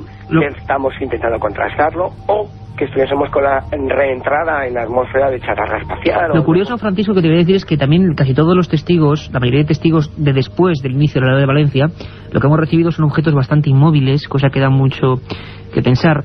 Por ejemplo, tengo entre los muchísimos mails que hemos recibido un mensaje de Vicky Porcel de Granada, de las inmediaciones de Granada, que observa algo grande, fijo, luz fijo, que no parpadea y que tiene 4 picos, que era exactamente lo que describía Carlos Barroso, nuestro compañero de Milenio 3, y un montón más de gente. Por ejemplo, Pedro Manu del pueblo de Arriate, cerca de Ronda, en la provincia de Málaga, también nos escribe la misma fecha, exactamente igual, en esa noche de madrugada del martes al miércoles, exactamente dice, observé tal y como la describisteis. Dirección Oriente, 4 puntos bien señalados, y sobre todo la gente, Francisco, coincide en ese color entre blanco y azul. Bueno, habrá que seguir investigando, pero sigamos con la fuerza de los testimonios. Juanjo Loquis, desde Zaragoza, también había sido testigo de lo imposible. Le escuchamos.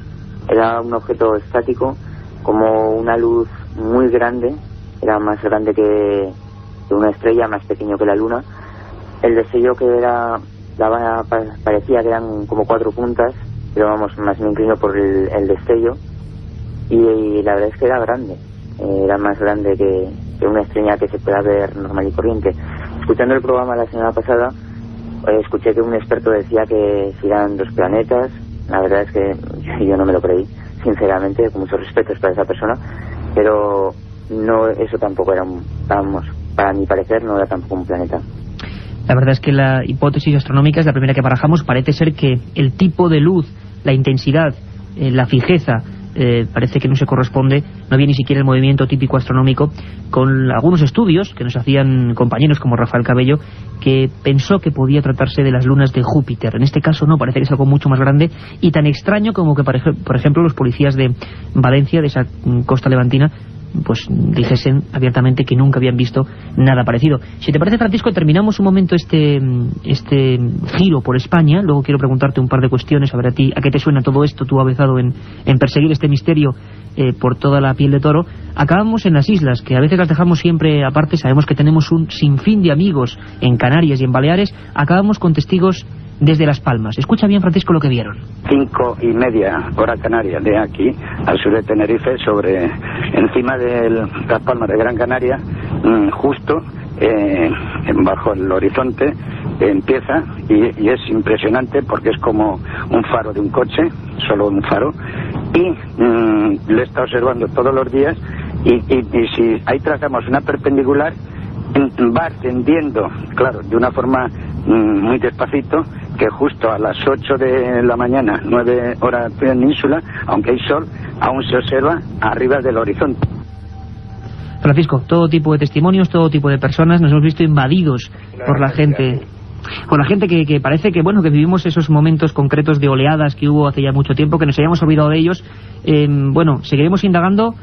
A día de hoy la información oficial parece que está difícil porque el propio policía Francisco Ellín de la Comunidad de Valencia, de Játiva, había tenido problemas, ¿no? Parece ser que, bueno, tampoco los altos mandos están como para dar facilidades a nadie, ¿no? No está el ambiente muy fácil, que digamos, en cuanto a información oficial, porque, bueno, el hecho de que hubiese sido, en el caso de Xàtiva, 2 policías locales los principales testigos y los primeros, bueno, pues el resultado es un informe oficial de la policía local, todo un documento para aquellos que estamos relacionados con el periodismo del mundo del misterio, ¿no? Bueno, pues ese informe parece que no quiere salir a la luz, o no quieren que salga a la luz, y yo estoy pendiente de ello. Las autoridades en la Comunidad Valenciana parece que han corrido un tupido velo y no quieren pasar más allá de lo que es el testimonio directo, ningún papel oficial. El martes, te doy datos precisos, voy a quedar con el jefe de la policía local de Xàtiva, Enrique Gómez. Vamos a ver qué pasa en ese encuentro, y espero que la semana que viene, sin falta, todos los oyentes de Milenio 3 tengan la narración en directo de ese atestado oficial de la policía local, en la que se describe como 2 agentes, 2 miembros de las fuerzas de seguridad del Estado, ven lo imposible: el retorno de los no identificados a la Comunidad Valenciana y al resto de España, por lo que parece desde el 21 de noviembre. Francisco, Talavera, Málaga, Zaragoza, Ronda, Barcelona, Madrid, Almería. Bueno, nos hemos visto un poco sobrepasados. Seguiremos investigando, compañero, y allí donde tú estás, que se ha producido el caso, vamos a decirlo así, incluso con una evidencia gráfica, una filmación, esperamos toda tu información. De momento los ovnis, como tú has dicho, parece que vuelven, que regresan. Un abrazo fuerte, compañero. Otro, Iker. Después de estas horas de fútbol nos gustaría conectar rápidamente con 2 puntos informativos. La expectación es tremenda. De nuevo una imagen, después de la tragedia de las Torres Gemelas, vuelve a colapsar los informativos de todo el mundo, sin discusión.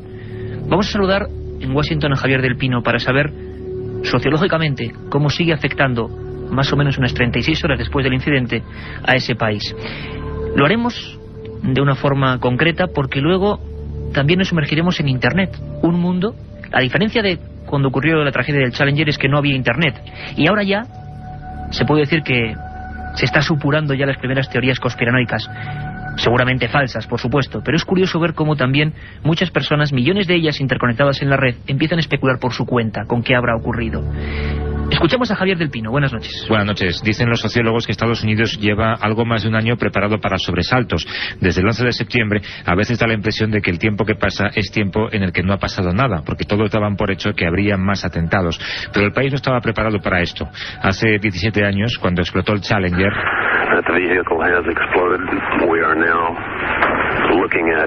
la tragedia fue dolorosa, pero no existían entonces cadenas informativas en televisión, no existían foros de debate en Internet, que ha registrado una subida notable en tráfico por gente que se conectaba para saber, para leer, para hablar con otros internautas sobre una tragedia que se ha vivido en tiempo real. Decía hoy alguien que el accidente ha roto la ilusión de rutina en Estados Unidos, la agradable sensación de que no pasa nada, a pesar de que tengamos una guerra a la vuelta de la esquina. Hay quien destaca también una casualidad, que la hora en la que explotó el Columbia coincidiese casi exactamente exactamente con el momento en el que un avión se estrelló contra una de las Torres Gemelas en Nueva York. Casi nadie ayer por la mañana tenía en sus planes contemplar el aterrizaje de la nave. Posiblemente las televisiones ni siquiera lo habrían retransmitido en directo, porque la conquista del espacio se contempla aquí como un proceso en marcha del que hay que sentirse orgulloso, pero sin prestarle demasiada atención. Hoy la gente, en cambio, se ha despertado con una sensación parecida al 12 de septiembre del 2001, la del día después de una catástrofe tan extraña que parece una pesadilla. Catástrofe extraña que parece una pesadilla. Imaginamos que en Israel la conmoción habrá sido muy parecida. Viajaba en este vuelo de la nave Columbia Ilan Ramon. Se había convertido en algo así como un embajador judío en las estrellas. Y no pocos en Internet ya empiezan a, por lo menos, sospechar. La sospecha es una palabra casi congénita de la red de redes. ¿Qué habrá ocurrido? ¿Qué pasa? ¿Quiénes son los culpables? Aunque quizá los culpables solo sean, como parece, las máquinas. Buenas noches en Jerusalén, Julio de la Guardia. Buenas noches desde Jerusalén. La pérdida del primer cosmonauta israelí, Ilan Ramon, ha supuesto una auténtica conmoción nacional. El primer ministro Ariel Sharon ha ordenado colocar a media asta las banderas de todos los edificios públicos en señal de luto por la muerte de quien fuera durante unos días el primer embajador de Israel en el espacio. Precisamente por esto, Ramón llevaba consigo una Torá microfilmada y una mezuzá, que es el detalle con inscripciones bíblicas que colocan los judíos en el marco de la puerta de casa.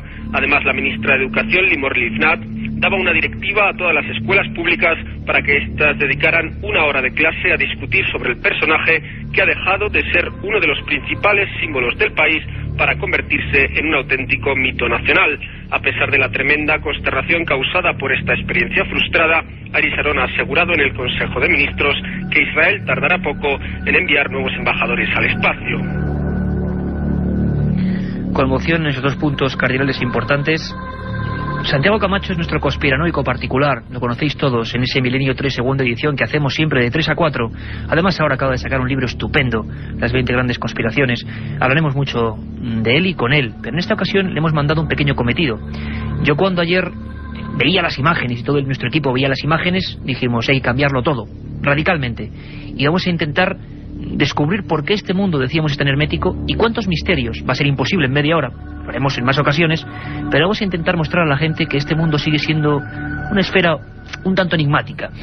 Santiago Camacho inmediatamente se ha metido en todos esos foros que él conoce, foros de conspiración, foros de discusión, foros de debate, porque la opinión pública, la auténtica leyenda urbana, esa que tanto nos hace disfrutar de ella Katia Rocha todas las madrugadas, las leyendas urbanas son ya instantáneas, están surgiendo, hay rumores. Lo que no esperábamos, y esto creo que nos ha contado, es que un representante de la propia NASA ha sido, hace escasamente un par de horas, el que ha realizado, digamos, una pequeña bomba informativa a nivel cibernética. Nos lo cuenta Santiago Camacho. Pues básicamente se está poniendo de manifiesto dos aspectos muy interesantes de este tema. Uno de ellos completamente inédito, y es que parece ser que todo esto podía deberse, entre otras cosas, a un caso de negligencia casi criminal. Me explicaré.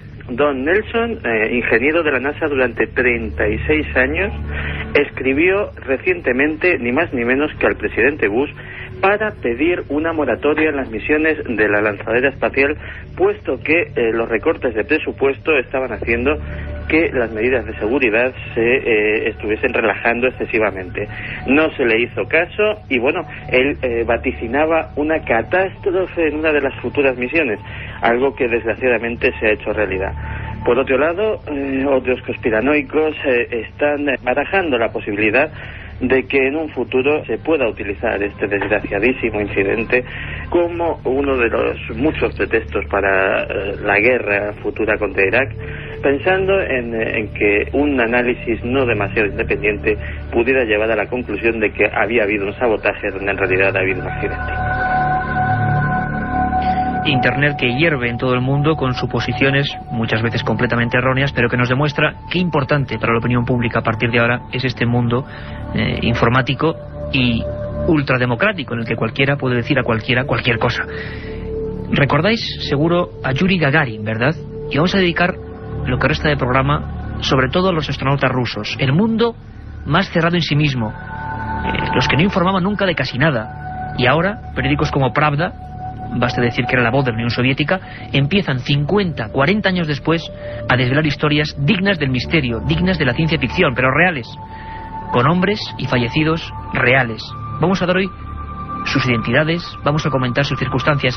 Yuri Gagarin, ahora Pravda lo ha sacado, que aterrizó, vamos a decirlo de una manera forzosa y mal, en un lugar que no era el adecuado, y cuenta Pravda que dos campesinas, imaginemos dos campesinas de una zona abrupta de Moscú, que ven a un hombre con una escafandra, con un paracaídas colgandero, con un traje casi reluciente, y que claro, casi se desmayan también. Yuri Gagarin dijo lo siguiente: no tengan miedo, soy uno de los nuestros, soy soviético, he descendido del espacio y tengo que encontrar un teléfono. Esto lo publica Pravda en el mes de abril, informes que no conocíamos absolutamente nadie. Pues bien, de todo eso vamos a hablar en un momento. La otra realidad. Milenio 3. En la cadena SER. Si quieres viajar a lo desconocido, no dejes de leer El Archivo del Misterio de Iker Jiménez, los libros del tercer milenio. Colección El Archivo del Misterio de Iker Jiménez, publicado por Editorial EDAF. Próximos títulos ya a la venta: La Sábana Santa de Carmen Porter, Casas Encantadas de Francisco Contreras, El Secreto de la Gran Pirámide de Manuel Delgado y Vampiros de Miguel Gómez Aracil. La otra realidad. Milenio 3. En la cadena SER. Y cuando don Antonio Bravo y Javier Rodríguez nos dicen, que nos indican con sus teclas que esta es la música que indica informativo, significa que hacemos un pequeño avance siempre de lo que viene de 3 a 4, un programa con todo tipo de cosas. Carmen Porter, buenas madrugadas, bueno, buenas noches, digo yo buenas madrugadas, acostumbrado de 3 a 4. Buenas noches, Iker. En el programa de madrugada nos iremos hasta Puerto Llano, Ciudad Real, donde al parecer hace unos días ha caído una extraña bola de fuego, de la que no ha quedado ni un solo resto y que provocó un fuerte incendio. Como siempre en nuestras secciones, Iker, las leyendas urbanas de Katia Rocha, las historias perdidas de la mano de Nacho Ares, y viajaremos hasta la India con nuestro compañero Carlos Cala. También las últimas noticias relacionadas con el misterio y la biblioteca de Milenio 3. Un buen menú para esta madrugada.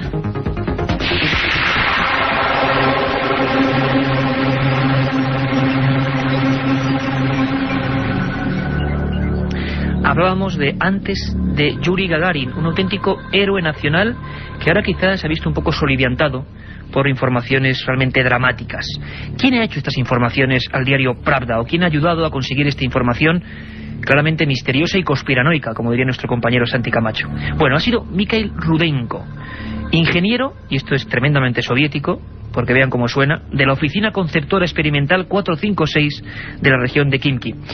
Él asegura que en el cosmódromo Kasputin Yar, en la región de Astrakhan, fueron lanzados al espacio 3 personas antes que Yuri Gagarin. Yuri Gagarin, como sabéis, es el hombre que tiene a gala y que la humanidad sabe y conoce, que orbitó en el espacio. Pues bien, había 3 nombres y 3 fechas: 1957, 1958 y 1959. La última de ellas 2 años antes de Yuri Gagarin. Y en los expedientes de los gobiernos soviéticos 3 nombres. Terrible, ¿verdad? X1, X2 y X3. 3 siglas, 3 nombres, 3 hombres reventados en el espacio. Hoy sabemos sus identidades. El primero, Alexis Ledovsky. Su cuerpo explotó a 200 millas en una nave tipo Vostok, siempre según las informaciones del diario Pravda. Sherenti Sivorim fue el segundo mártir de la conquista del espacio por los cosmonautas soviéticos. Lo más dramático es que en su asfixia, según cuentan estas informaciones, sus lamentos o su casi agonía fue registrada por varias estaciones de radiofrecuencias, una de ellas en Bochum, en Alemania. Y el tercer hombre de esta triada macabra fue Andrei Mikhtov. Hasta el mes de abril, pues casi 50 años después, la opinión pública no supo nada. Y en Milenio 3 sabéis que nos fiamos muy poco de las informaciones oficiales, vengan de donde vengan, porque luego nos encontramos con cosas como estas. En el año 1961, Valentin Bondarenko murió en otra prueba del llamado prototipo Vostok. Se cuenta que la atmósfera de su nave se incendió, quedó carbonizado. ¿Y sabéis hasta cuándo nos hizo público este hecho? Hasta que el periódico Izvestia lo sacó en octubre de 1986. Como siempre, y además, lógicamente, con un mayor ingrediente de misterio, el mundo de la aeronáutica rusa fue algo casi tomado como proceso de guerra fría contra Estados Unidos. Las informaciones no llegaban. Mientras las naves norteamericanas tenían el apoyo de todo el mundo, pues los rusos no se encontraban con esa amabilidad. Hubo un primer mártir que no pudo ocultarse, un hecho dramático que muy pocos conocen. Lo conoce perfectamente, cómo no, el que fue director de los proyectos de naves espaciales de la NASA en España. don Luis Ruiz de Gopegui, y nos recuerda la historia del comandante Kamarov, una historia tremenda. En la Unión Soviética, en el año 1967, pues murió un astronauta, Kamarov se llamaba, y este murió en la operación de reentrada. Fue dramático porque ya sabe usted que los rusos caen en el desierto con paracaídas, pero su nave, su cápsula, pues había perdido el control y iba dando vueltas, y entonces él se dio perfectamente cuenta de que el paracaídas se había enredado con la propia nave, y entonces se dio cuenta que se iba a estrellar porque bajaba a una velocidad tremenda. Lo anunció y en efecto así fue. Chocó con tierra y murió en el choque. Latidos de corazón, según nos informan estos reporteros, ingenieros aeronáuticos rusos, quizá un tanto despechados con su propio pasado. El 4 de febrero de 1961 estos latidos de un corazón humano, estaban siendo transmitidos desde un satélite por parte de los comandantes Volokonev, Iván Kachur y Grachev. Según cuenta siempre el diario Pravda, se perdieron en el espacio, fallecieron en la nave, no fueron jamás recuperados, y aquella transmisión sí se recogió. Nos contaba don Luis Ruiz de Gopegui en la terrible historia del comandante Kamarov. Este sí, salió en todos los medios de comunicación, bueno, con ciertas restricciones, pero fue conocido. Y se empezó a hablar, ya había conspiranoia en aquella época, del inicio de una especie de maldición. La nave de este comandante era la Soyuz 1, el año 1967. Poco antes, al mismo tiempo que la Soyuz comenzaba la carrera por el espacio en la Unión Soviética, en Estados Unidos un nombre se hizo célebre, Apolo. Pero en el Apolo 1 hubo otra tragedia. Los comandantes Virgil, Grissom y Edward White realmente perecieron en la propia plataforma, en el propio prototipo. Y se empezó a hablar de una cierta maldición. Hubo escritos, libros. El primero, por ejemplo, el primer libro que llega en castellano sobre astronautas, Los hombres del espacio, año 1961, pues hablaban ya de las posibilidades de que el propio espacio, el cosmos, no quisiera que nosotros fuésemos exploradores. Eran, por supuesto, teorías de la época, una especie de miedo ancestral. 6 años después, las muertes del Apolo 1 y el Soyuz 1 hicieron que muchos pensaran exactamente lo mismo. Cuando realmente los norteamericanos llegaron a la Luna, los soviéticos tuvieron que emprender una carrera a contrarreloj. Dejaron de lado aquel proyecto tan publicitado y se concentraron en ser los primeros en otra cosa. ¿Qué otra cosa podía ser esa? Pues una de ellas se aseguraba que era el acoplamiento de varios astronautas en una especie de estación espacial. Por desgracia volvemos a hablar de 3 mártires, y son cosas, comprendo, no muy conocidas. Esto sí que se publicó incluso en España. La vieja y entrañable revista Algo y el redactor Marius Yeguet se hacían eco de la extraña historia de la Soyuz 11. Los capitanes, también militares, George Dobrovolsky, Vladislav Volkov y Víctor Pavzayev, intentaban acoplarse a la nave Salut. Eran hombres casi bromistas, intentando contrarrestar la propaganda de Aldrin, Armstrong y Collins llegando a la Luna. Los rusos incluso dedicaron a ellos minutos de televisión, conexiones, había incluso chistes. Eran los héroes. Pero los héroes llegaron muertos, dentro de la nave, sin decir ni mu, y nadie nunca lo pudo explicar del todo. Se lo preguntamos a don Luis Ruiz de Gopegui, director de la NASA en España en aquella época. La Soyuz 11 se desacopló, estaba acoplada a una estación espacial, me parece que era la Salyut, no me acuerdo cuál, pero estaba acoplada. Se desacopló y al desacoplarse se produjo una pérdida de atmósfera, y entonces los astronautas no les dio tiempo de cerrar la llave de paso y la atmósfera se les fue fuera. La atmósfera que había dentro de la nave, se quedaron en vacío y por tanto murieron de forma trágica. Se les explotaron las venas y en fin, fue una muerte muy...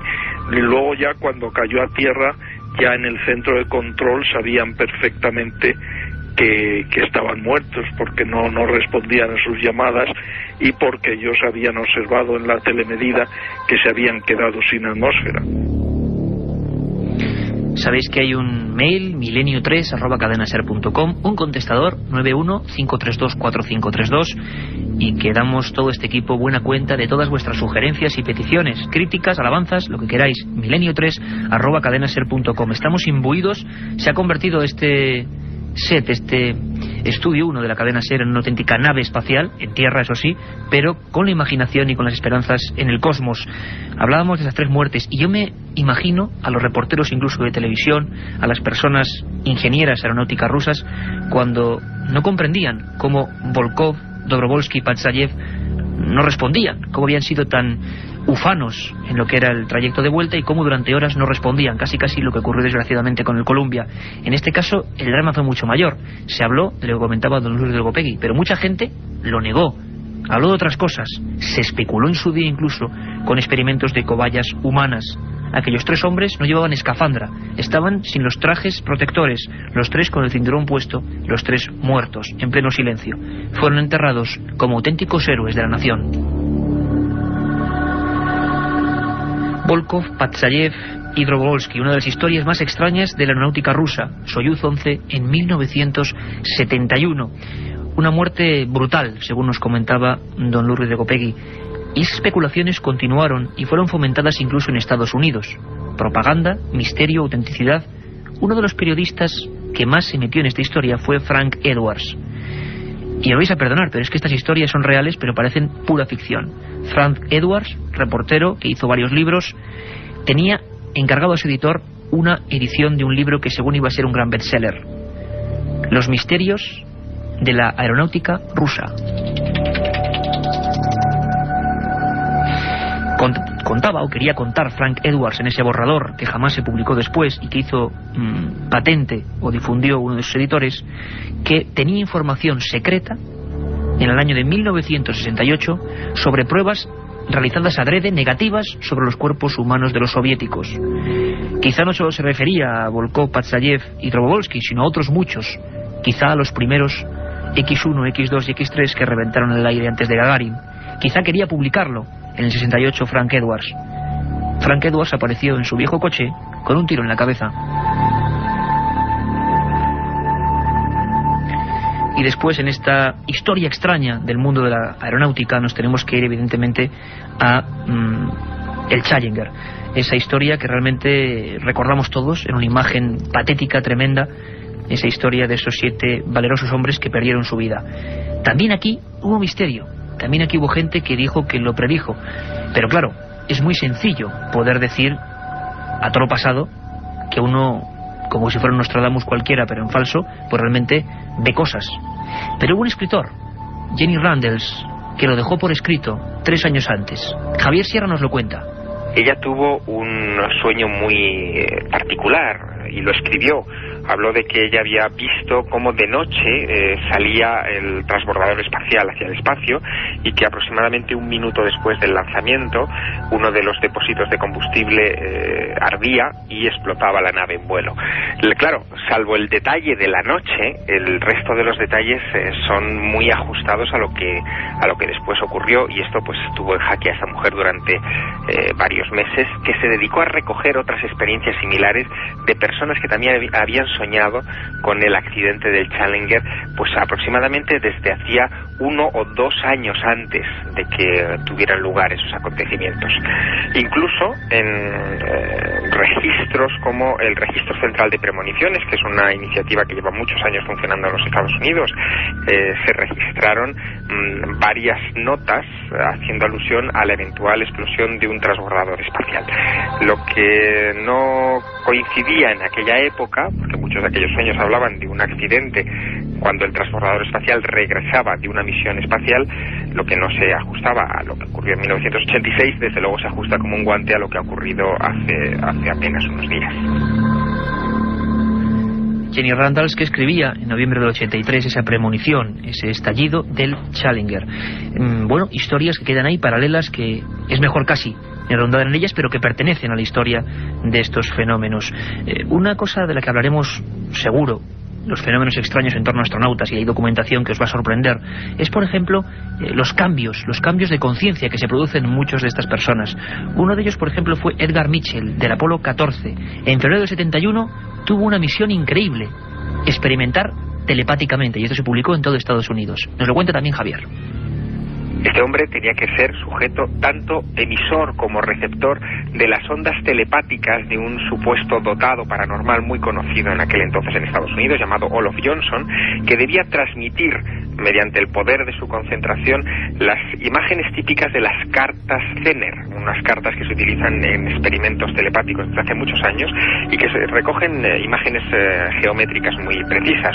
El resultado de aquellos experimentos fueron 275 ensayos, pues fue bastante sorprendente porque hubo un índice de aciertos que superaba casi el 40%. Después de aquel vuelo del Apolo 14 sufrió una transformación personal muy seria y se convirtió en uno de los principales defensores de la validez científica de la parapsicología, llegando incluso a ser uno de los miembros fundadores de una organización internacional importante que entonces recibió el nombre de Instituto de Ciencias No Éticas y que se ha dedicado prácticamente hasta nuestros días a defender precisamente que todo lo relacionado con investigación psíquica humana debería tener un lugar de honor en todas las universidades del planeta. En definitiva, enigmas que sobrevuelan, nunca mejor dicho, a los hombres del espacio, estos auténticos héroes. Iremos sabiendo muchas de ellas, seguro. Don Luis Ruiz de Gopegui, nos comentaba que a día de hoy vamos empezando a saber muchas cosas, sobre todo de la aeronáutica rusa, que se ocultaron. Algunas terribles, muertes de cientos de civiles. En todo el tiempo que existió la Unión Soviética, pues en efecto no había ninguna transparencia, y entonces pues así como los americanos indicaban todo lo que hacían y todo lo que pasaba, y cuando había muertos pues indicaban el número de muertos y todo, pues los soviéticos no lo hacían así porque su política era completamente distinta. Una vez que apareció Rusia, pues se han empezado a desvelar muchas cosas y entonces se ha sabido muchas cosas que antes no se sabía. Pero lo que es evidente, porque esto se detectó desde el espacio, que los soviéticos tuvieron explosiones muy importantes en la rampa de lanzamiento.